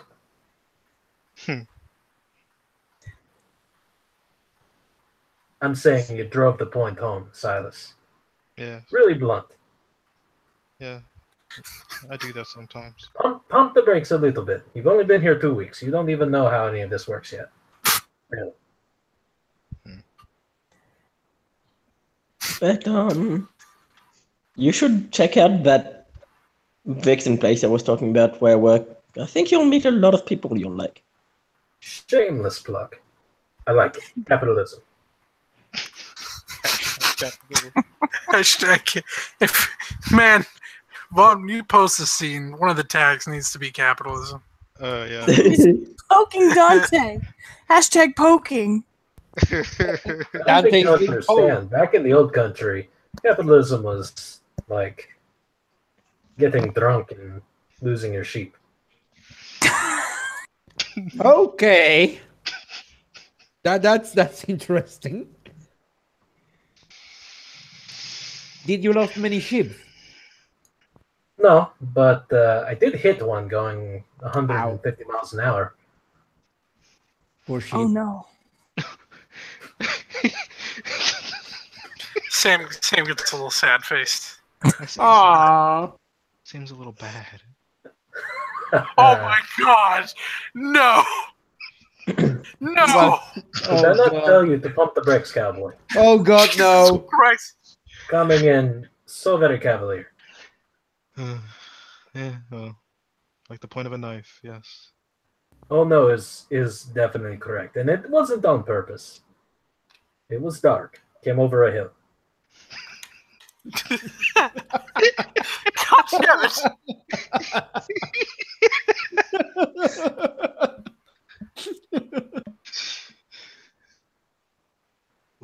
Who were you driving that goes 150 miles an hour? Well, On a hill. thankfully it was only a 2016, not the 17.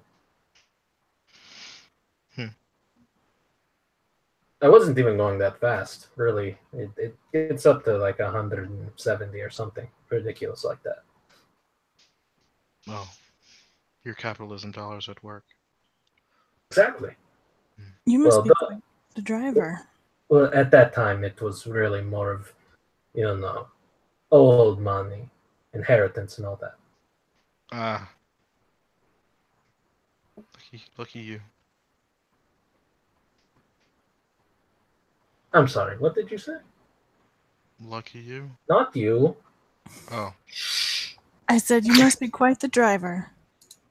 Hmm. Is it a hobby?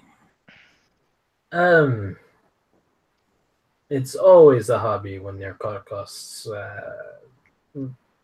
multi-million. I see. I mean, considering that this dude just gave Silas $500 for calling him a pedophile, like, he doesn't seem like a multi-million-dollar car for this guy seem much of a far-fetched idea. Gerard literally holds up his hands with a flourish and pulls his shirt collar out just a little bit. Not to brag. I have money. I think we caught on to that. I guess what I was asking is the driving itself a hobby, a passion, or just the cars? Or just spending money. It is expend money. I will. It's like everybody's throwing shade at Jordan. I love it. Rebecca's not. She's trying so hard to be polite. I would compare the rush that you get of going through the Italian back roads at 150 miles an hour. That is the same rush you get when you spend $2.7 million on a car. It's very similar. And then you hit a ship with that car? I did. That's one expensive ship. I mean car. Well, no, the sheep is dead. Yes. I would suppose after 100 and something miles per hour, the ship would be, Even after I had body work done, every now and then little tufts of fur would pop out of the air conditioner. Oh god. I need to roll some episode.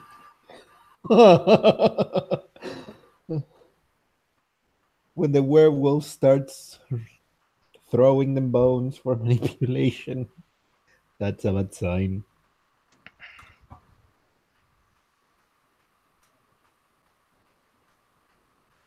I'm sorry. I'm assuming that you aren't familiar with that sort of rush, either of those. So I was just trying to Well, give you a comparison.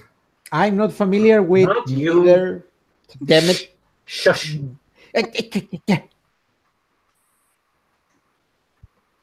No, I'm also unfamiliar with both those things. But I have a vivid imagination. I appreciate the comparison. You're not familiar with spending so much money driving or just killing ships? Neither of those things, really. I've done very little sheep killing. I mean, you would be a fool to go off the road just to avoid a sheep. At several hundred. There are mountains out there.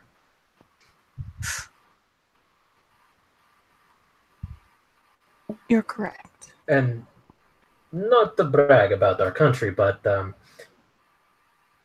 there is a particular lack of government oversight, as if to say our government is pretty shitty in Italy. I think you would know something about that, yes, Miss Dr. Wright? I would not have phrased it that way, Mr. Giovanni. Well, guardrails sometimes hit and miss. Hopefully don't hit. Sometimes optional on mountain passes. Oh.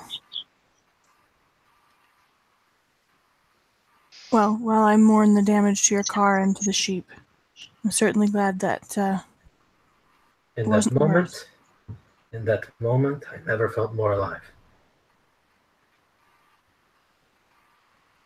Oh. Coming so close. Wait. To that. As far as what, hitting the sheep or nearly coming off the mountain? Both. Don't even ask me how the sheep got up there. I really don't know. The farmer probably never even found it. I mean, I imagine it was obliterated. Do you spend a lot of time imagining that? I imagine a lot of things. How intensely is what I'm asking. Well, depends on how interested I'm in it. I am in it, and I'm currently not that interested. If you would like, you can stop talking now, and no one will judge you. We might judge a little bit. No, I won't. I won't. He does. No one will judge.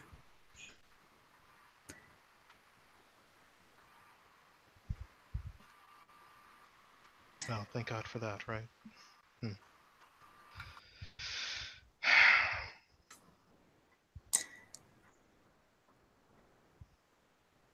Well, besides tea, what are your passions, Silas?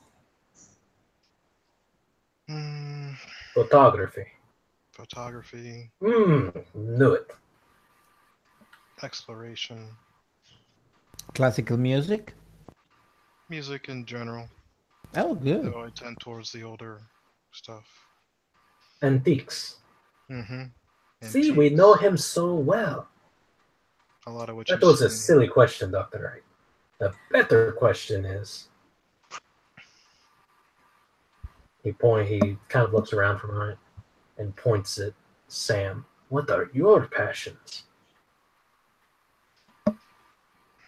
And he kind of stops mid stir of his masala chai and says, "Oh, well,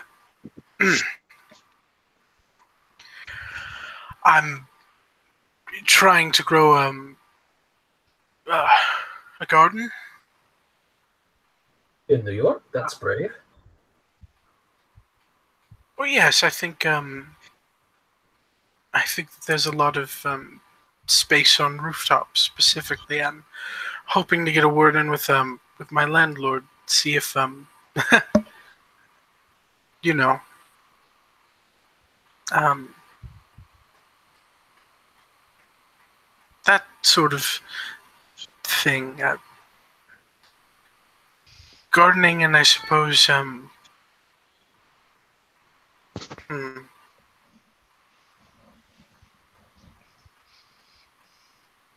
the written word. Yeah. Not all of us are so lucky to be doing what we love. He smiles bashfully.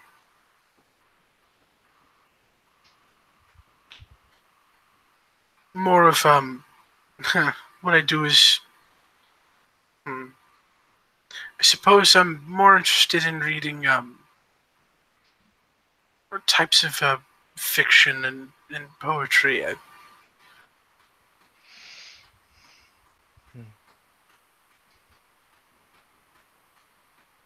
Well, if you ever are interested, I have a rather large selection of books over there you passed. You can feel free to look through if you want. I just ask that you don't leave with the book. Oh, of course. Sorry, when I noticed the books and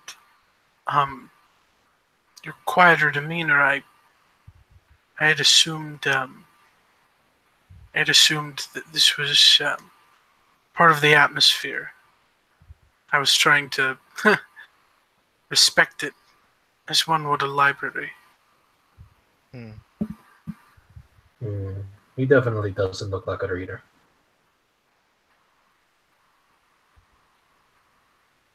Who doesn't? You. Oh, well, I am an avid reader. Are you? Yes. What's your favorite genre? Probably documentaries. Huh. History. Biographies. Yes, that as well. They kind of all mix together in a certain sense, but those are my top three. Doesn't mean I don't indulge in the other genres as well, but I really like learning about people and what they have to say and their stories.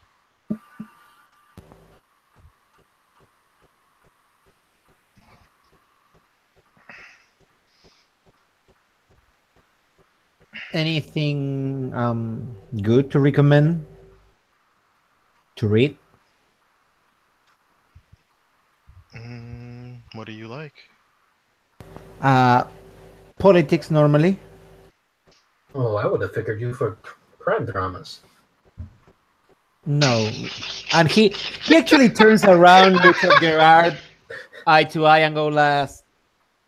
The last book I read was The Leviathan, or The Matter, Form and Power of a Commonwealth, Ecclesiastical and Civil, by Thomas Hobbes. Ooh, fancy. I've got a very elaborate medical textbook I can lend you.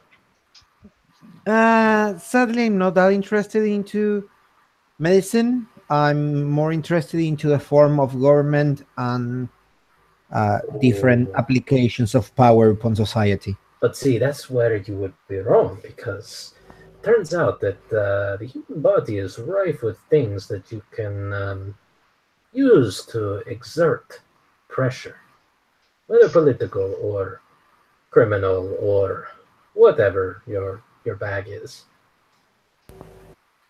Okay. You just have to be creative. I wouldn't Sounds mind taking interesting. a peek at that if you wouldn't mind letting me borrow it. Can you read Italian? No, I'll have to learn. I'll An make sure. endeavor for you then. Yes. Well, it seems like you would like much of what maybe Dr. Wright writes. Dante. Yeah, this is why she's my chat partner, so to speak. I'm teaching her some stuff, and she's teaching me something in return. But I'm open to all kinds of literature. Oh, what are you teaching? And what is she teaching you? She's teaching me about politics in this weird country of United States, and I'm teaching her about language. I'm actually teaching you Spanish, I think. do hope that the first thing that she taught you is that arson is illegal in the United States. Arson tends to be motherfucker. It wasn't the first thing, no. Arson tends to be illegal almost anywhere in the world. Wait, You don't sound very well traveled then. Or I just read a lot.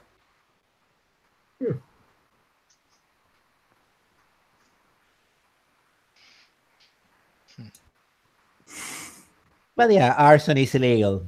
Therefore, I'm not an arsonist.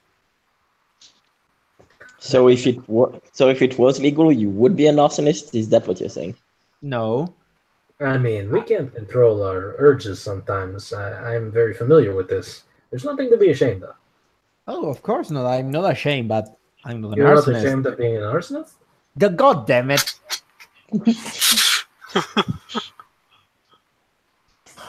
I'm kidding. Like, how should I explain? Okay, I'm sure you're not an arsonist. sometimes. Have you ever had any chance to read any book about French Revolution? I'm vaguely familiar with the book. Okay, so in many publications of that time, the people just didn't refer to the revolution as that, the revolution. They said the fires of humankind, the fires of revolution. By fire, I mean that I like to move people to do something, to fight for what's right, to fight for what's better, and not to let themselves, be squashed on the head by someone with given power. You mean like Napoleon? Well, Napoleon was kind of a charismatic leader. Then he declared himself emperor, so that's a little bit more complicated. Most dictators are. The important thing is that he's explaining metaphors to you, Dr. Giovanni, which seems to have been a concept you're a little loose on. And that on my country, it's called a whoopas. Well, translated would be a verbally whoopas. I suppose so. Oh, ironically, here they call it a burn. Oh. You see? The fire of revolution is right in this woman. So you are a living metaphor for something. So what exactly are you fighting for, Dante? Equality, rights, freedom. Principally, I think I fight for the freedom that everyone is entitled to. The freedom to do what your heart wishes, as long as you are not hurting other in your freedom, so to speak. Motherfucker, you are in New York City in a hipster-ass tea shop. I think you made it.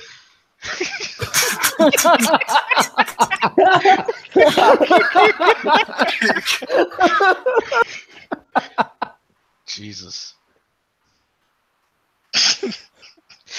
If you've got time to sip tea, this revolution must be the coldest burn. Hey. One cannot simply just come into a new country and bang, revolution. You need time, you need connections, you need people. It takes a while. It's not an immediate effect. You do know that you sound really dangerous. No. Revolution doesn't actually mean violence. Revolution also means a change of paradigm, a change of mentality. It does. So do you prefer violence, or do you prefer other methods? My Like least often. My least favorite method is violence. Violence must be the last resort to use when every other channel has been used up, But except you're if the other people only understand violence. so Is you your favorite method, fire? Arson? Damn it. No, my favorite method is live and let live. And if you fuckers start, going in my turf, fucking up my shit, I will fuck up yours. That's Mm, basically how I roll. I don't understand how that is a revolution. It's difficult to comprehend the revolution if you do not feel it. I mean, I don't doubt the power of your convictions, but it seems to me that you have to have a movement, bodies to make a revolution happen. Because a paradigm shift in today's society, maybe it starts with one man, but live and let live does not sound like a successful revolution in the making. Nah, I'm sure that you are from. I'm sure in some level of your Italian being, you are familiar with what I'm telling about Mr. Giovanni. Hmm, about the revolution. About revolution, principally, yes. Well, live and let Um, live is contrary to revolution. Not necessarily. As I told you, it's complicated. The meaning of revolution, the meaning of actual anarchism has been Oh, watered the, down and transformed during the many years that humans have used the word. the meaning of revolution is quite literally change. As live and let live is complacency. so maybe he's anarchist light? Just like, why would you define live and let live as complacency in a society which doesn't let you live in the way you wish? You need to because I work call by their norms. because I call a cattle rancher in Texas who challenges the government about a land dispute, and the government simply does nothing about it, and he is stuck on his own land. I believe I saw an article about that recently. I wouldn't exactly call that the revolution. I would call that civil disobedience that the government is ignoring. Nah, silver. Nah. That's all I can answer to that, basically. I think what Dante is trying to say is his kind of revolution is that the people that are in power that try to abuse their power to put other people down or take rights away from people, or that people don't when people don't have the same rights as you, which still happens today. Well, he wants to have the revolution to that, and so that people leave them alone. I see. So So you're a it's modern conservative in the United States. I don't understand about. Talking about the new revolution when they come for their guns. That kind of revolution. No, that just dumb. Oh, okay. Well, I saw a parallel. Thought it might be similar. Just curious. Let So me try to explain my revolution in a simple phrase. When power is old and enrooted, so to speak, in its ways, you need to force it to see change, because nothing is like it has been in the past, like 100 years, 50 years, or even 10 fucking years. Everything changes, and we need to adapt to it, even if we don't like it or want to. If it's a good change, you need to embrace it. If it's a bad change, you need to topple it over, basically. You keep talking but about these things, but I feel like a bit of context would really help. I'm not big on context. I'm big on giving ideas and let yourself apply those ideas in what every kind of context you need to apply them. It's more like a Absolutely. campaign advisor than someone actually running in the election. Yeah, basically, I don't want to become president because then I would have absolute power, and absolute power corrupts absolutely. So you're a theoretical revolutionist. No, I'm a full revolutionary. Like, are you familiar with South American revolutions? Oh, I would say that those revolutionaries never aim to seat themselves in power, just to change things and then retire. If the people gets corrupt again, you revolt again.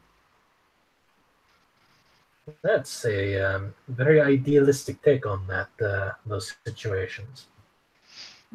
It is, but I hope that one day we are smart enough to do so. To revolt against old people. No, to understand that power given is not to be used to oppress others, it's used to serve others.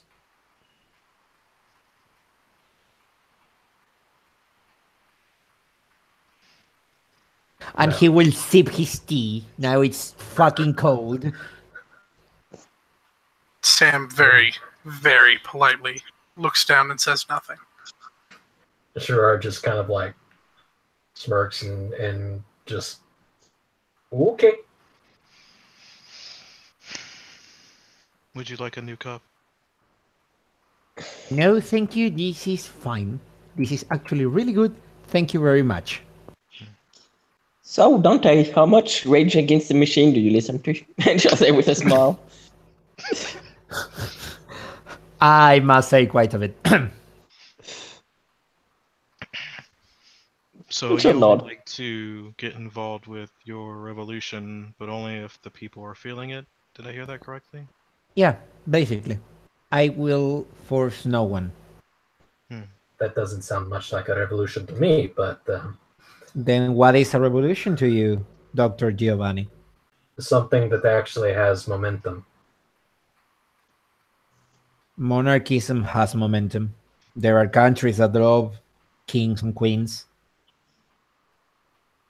Yes, but Then I'm not what? talking about monarchies. I'm talking about the revolution.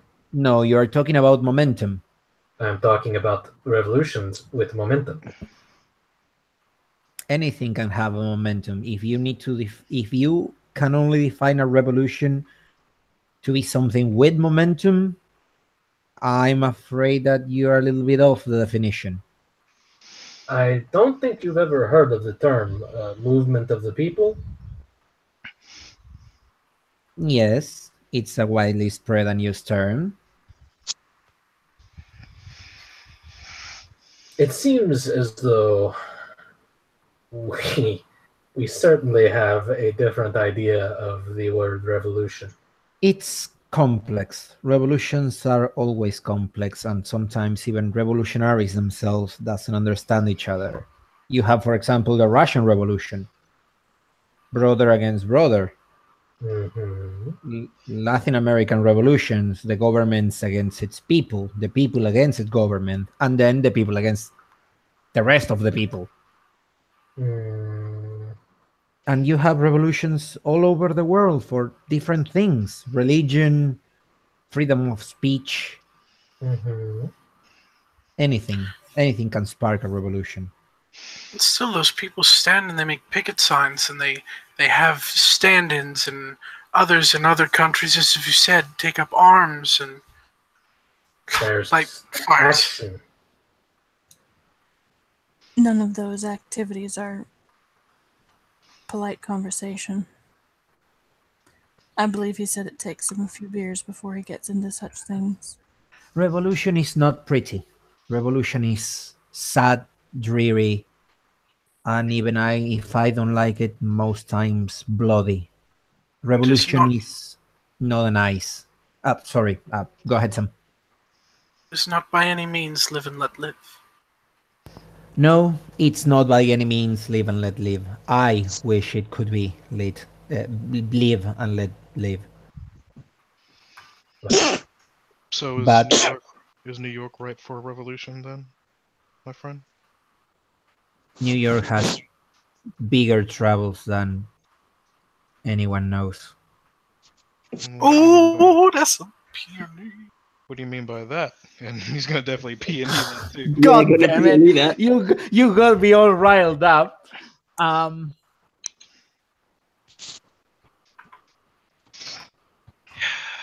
Oh, I'm assuming okay. 2. Yeah. If someone could roll 5 or 5 for me. You got 3, Nelson, unless you have a specialty. No, I don't. Rebecca doesn't even know where she is at the moment.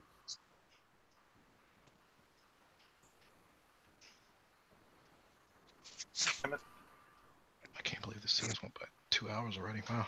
Anyways. Fucking damn it. This tag I'm trying to use is not working.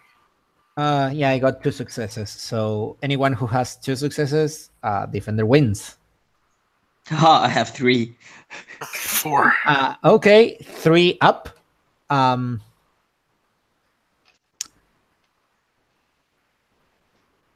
There is something in Dante's look, something that speaks of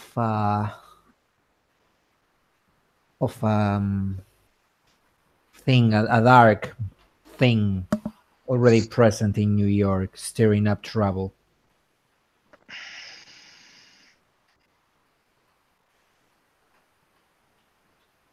Well, I suppose you can have your ways if you want. There is nothing that says that I can't wait and see where the dust settles, and then go from there.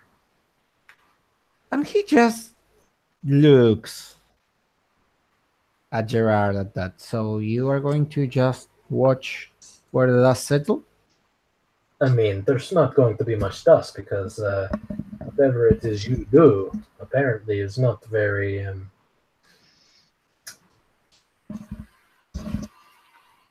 Certainly no bonfires of the vanities. that. I have 3 successes on a peony on the look that Dante just gave Gerard. Basically, he doesn't trust Gerard. Okay. He's surprised by that answer. Basically, that's exactly the feeling on him at the moment. Okay. It doesn't sound like the city is going to be burning anytime soon. So it's not really a productive line of discussion, it would seem. Nah. New York's going to be fine. Just remember, you promised me. I will not burn your tea parlor. Yes. He just gives him an very appreciative smile.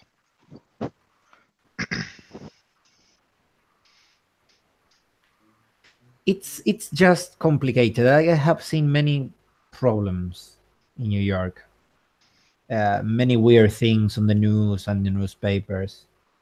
It's just a weird city, and I might be getting anxious by being here.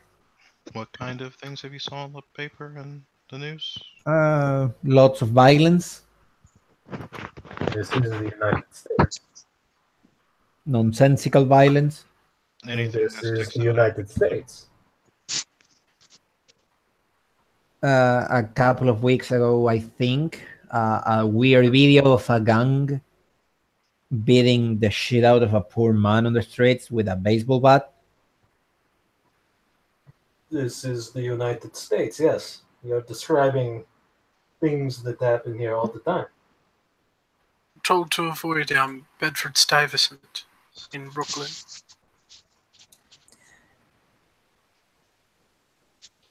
Not all the But- time. God forbid, all the time.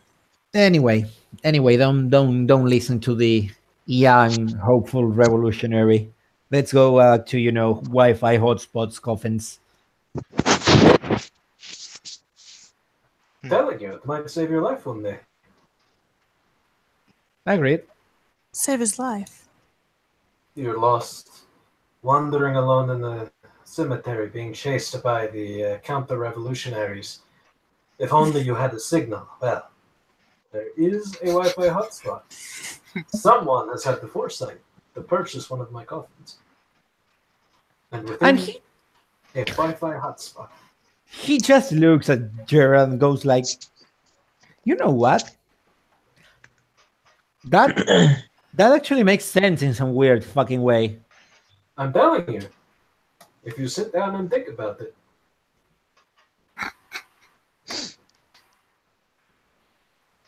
It'll certainly save your data plan. we live in a very connected age. People can't live without their cell phones, even when they go and visit grandma.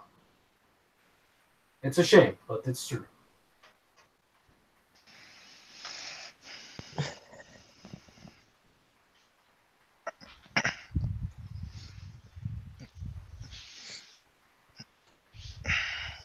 Well, it's certainly very interesting and very out of the box as far as the thinking goes.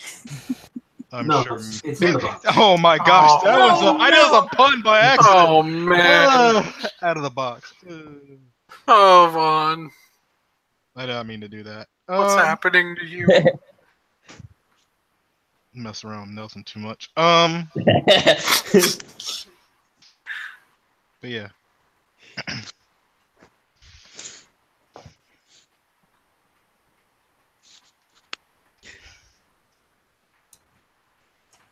Imagine Prometheus giving fire to man,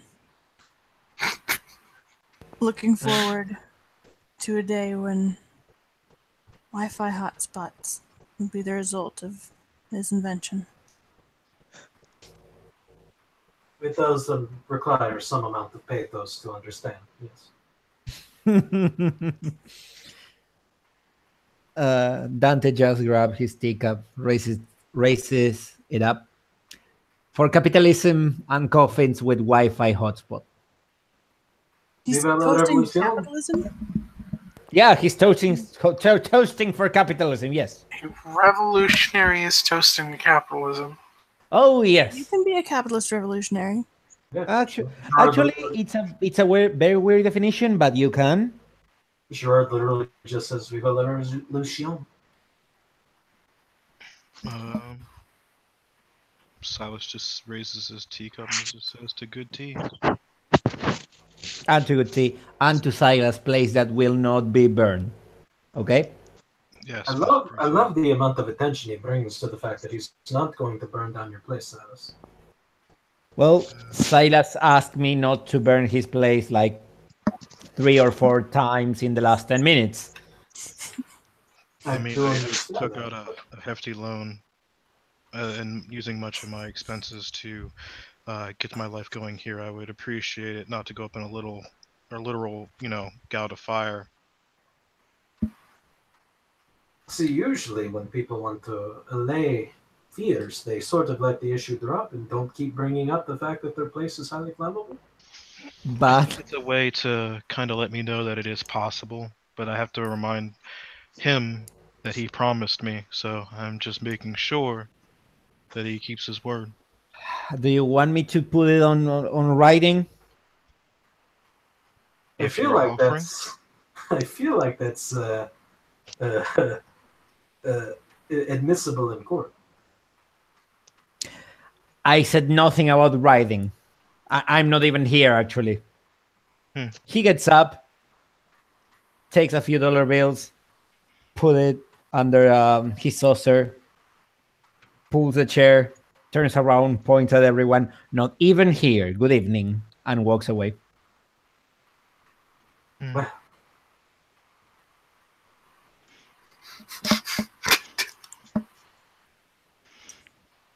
Good night, Dante. He shakes. We'll call you later, honey. Get home safe. Becca's gonna roll for that, honey. My goodness. So familiar. Me gusta.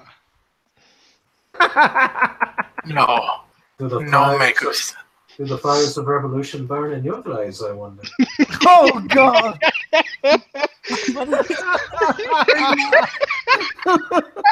That's it. That's it. I'm broken. Good evening. What did he just say? Burning my eyes? Something like that. Eyes. We'll go with eyes. Can I keep that roll? I'm just gonna keep those 3 successes for the to not. Her expression doesn't change either when she's called honey or when someone asks whether the fires of revolution burn in her eyes. Right on the bridge of her nose. I'm afraid it did not. But he's a charming young man. His intentions are good. Yeah, you know what they say the road to hell is paved with. There's a lot of fire in hell. I feel like you you're know? unduly worried about fire. I mean, it's just the theme of the evening with capitalism. I'm just saying. You gotta run with the themes, I guess. I'm not sure how we would describe this evening. A glorious opening night. So far. Yes. I defy all of your forthcoming visitors to top this conversation. Rebecca's gonna reach over and quietly knock on some wood. Just discreetly. It is the first night. We have many nights to come, hopefully. So there's plenty of time to try to, well, win over tonight's conversation. Hopefully that happens.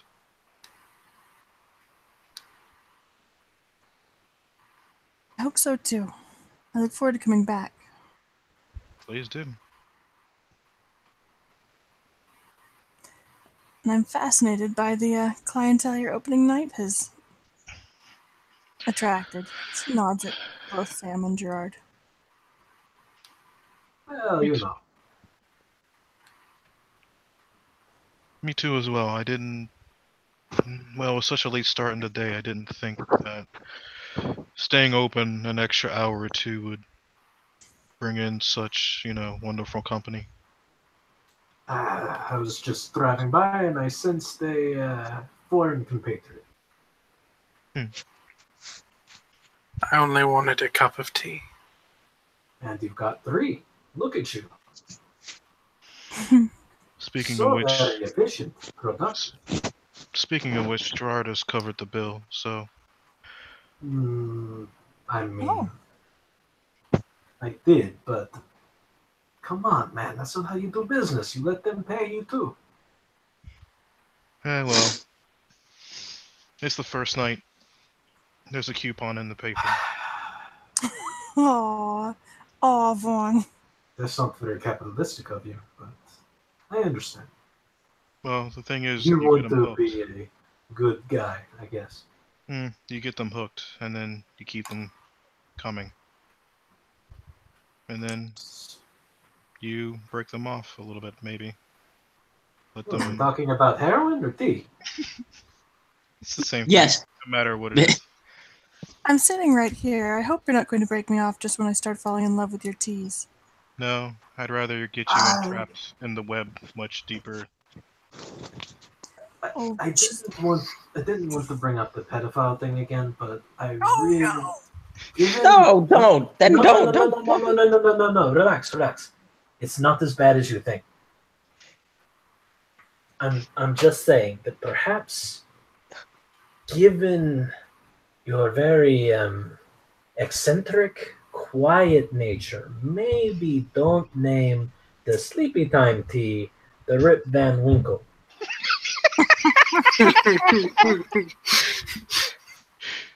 Just a suggestion, an opening day suggestion from me to you. It's a very calming tea. Calming, but not supposed to put you to sleep for 100 years. You know what I'm saying? I mean, does Rebecca look like or Dr. Wright looks like she's about to sleep at all? She looks like she's never sleeping again. I'm Exactly. just She looks the complete saying, opposite. it comes off strange when you say that when she says surprise me and you go, ooh, I think this is perfect for you, my lady. This is the Rip Van Winkle tea. Just a thought, that's all. I don't presume, but it might come off as a little strange. That's all. When he puts it that way, he does have a point. But I wasn't offended.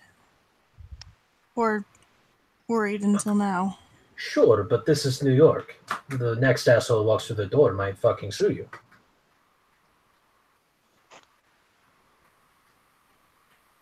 Just a thought. This is your business. I didn't think we would get into it that deeply, but I will take that into consideration the next time. Although, you did give me an idea for a new type of casket. Meant for the living. Oh no. To simulate, fantasies of being buried alive, if you have them. The Rip Van Winkle.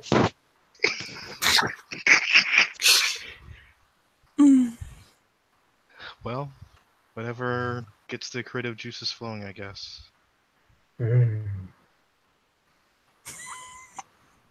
May I please leave now?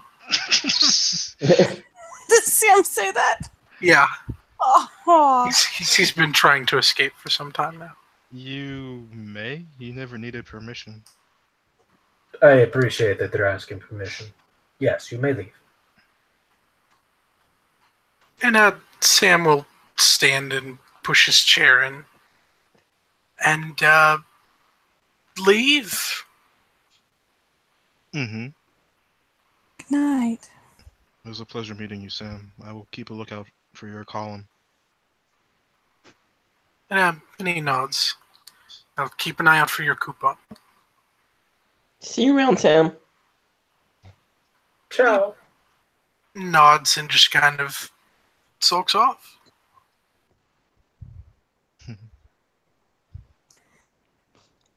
We should probably be going to Shea. All right. Well then, guess I'll start cleaning up then. Unless you plan on staying, Gerard? Maybe we could talk about some twisted things. Sure. I did promise you that I would not disappoint you. Well, you owe me maximum effort. I do. Deadpool style? I hope not, but at least not on me. And she'll smile. Anyways, and she'll take out a card and hand it to Silas. You can call me anytime. And like I said, if you're looking to meet people, the Vixen, I think, is a nice place. You meet a lot of people you'll like. And she'll say that with a smile. Can I peony that? I shouldn't, but I'm going to. You can. Wait, so you give this motherfucker her card, but not me? Bitch, I am the best business you will ever get. He looks at the card, front and back, to see what's on it, and then hands it to Gerard. Here you go. Oh, thank you. I have a pretty good memory, it's fine. A gentleman never passes a lady's information on without asking first. Oh, well, yes. My apologies. No, it's fine. No one ever accused him of being a gentleman. I do try to be. He does try to be. I do have failings when it comes to, I guess, the tea and when to offer it, especially if it's the Rip Van Winkle. And apparently giving other people's information without their permission, so yes. Needs work. Slight improvement. Never said I was complete. I'm always a work in progress. Nelson, I had 2 successes to on the peony as Shea When was giving her card yeah, over it's and like suggesting. you won't exactly know what it is, but yeah, when she says you'll get to meet people you'll like, there's something behind that. Okay. Oh, see, it was her way of saying this is a place where there's a hell of lot of changelings. Yeah, I really ought to pop conviction. I really ought to right now. Tasty. I mean, if you want. Oh, it's a bad idea. Okay. No, it'll be fine. Just do your thing. Mhm. It'll be good. It'll be good. Rebecca's going to pull herself to her feet and get her purse together, and as she steps forward to grab her purse, she's going to spend a point of conviction and turn and look at her new friends. Well then. Alright, so Oh, you God. see a very tall man, very thin, very lanky and bony looking. Though it looks like he's not really made of bone per se, but more like cartilage. His face is stark white, pulled tight, but under the eyes is droopy. His eyes are very tiny and black. His lips are black. He smiles a little bit, and you see no teeth. And the clothes he wears are very threadbare, but also kind of Victorian-esque. And he is also wearing a top hat. He's not wearing any shoes. And you also see a spider crawling on his face.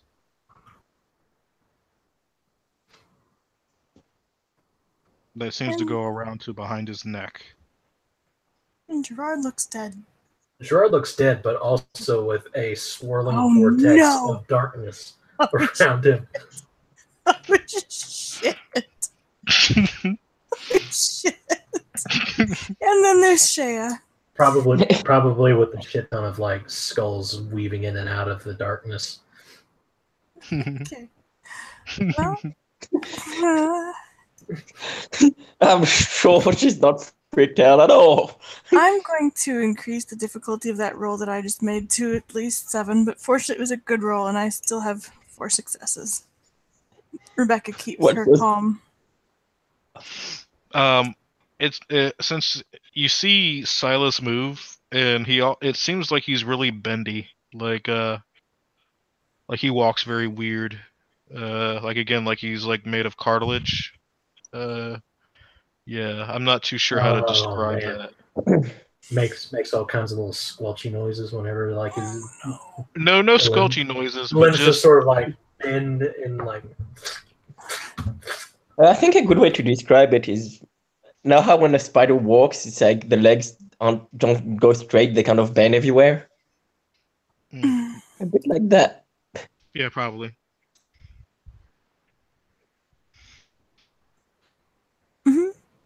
4 successes. Gerard's just gonna look at Rebecca and go, "Wow, it's such a shame. Until we meet again, I look forward to it." As do I. Good luck And with your coffins. She says and smiles with all 4 successes. and Shay will look at Gerard, and I'll see you at the Gorgon Sisters, I guess. Oh, most certainly. Very soon. Rebecca's going to reach over and slip a hand through the arm of the red cap with the terrifying, terrifying teeth. And just kind of tuck Shea against her side gently. Oh, I And see head how for it the floor. is. The terrifying red cap, but not the beacon of the unholy. I get it. Prejudice. I mean, none of you fuckers are welcoming, inviting.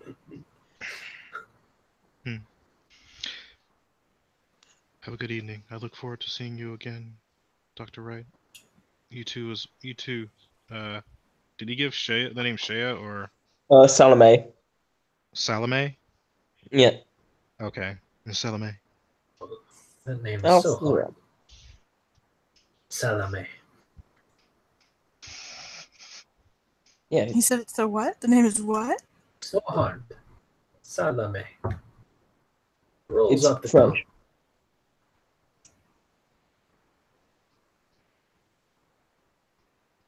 Rebecca's gonna peony the him rolling his tongue.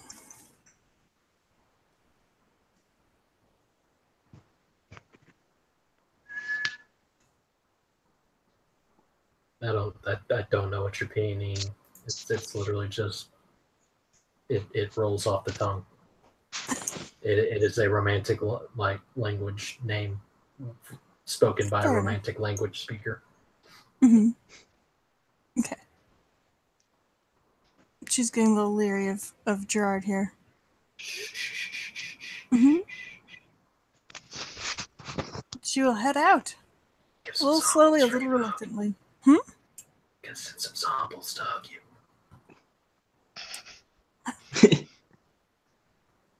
Wait, what about hugs? Nothing. Speak up, mister. I'm old. Yep, good night. Rebecca leaves Night. with Shea. With Shea? Yeah, we'll share. Oh, good. And with that, we can probably end it right there. Yep. And thank you, players, for playing. Thank you, watchers, for watching. This has been another scene for Living World of Darkness. Multiple venue stuff. Yeah. Night. What just happened?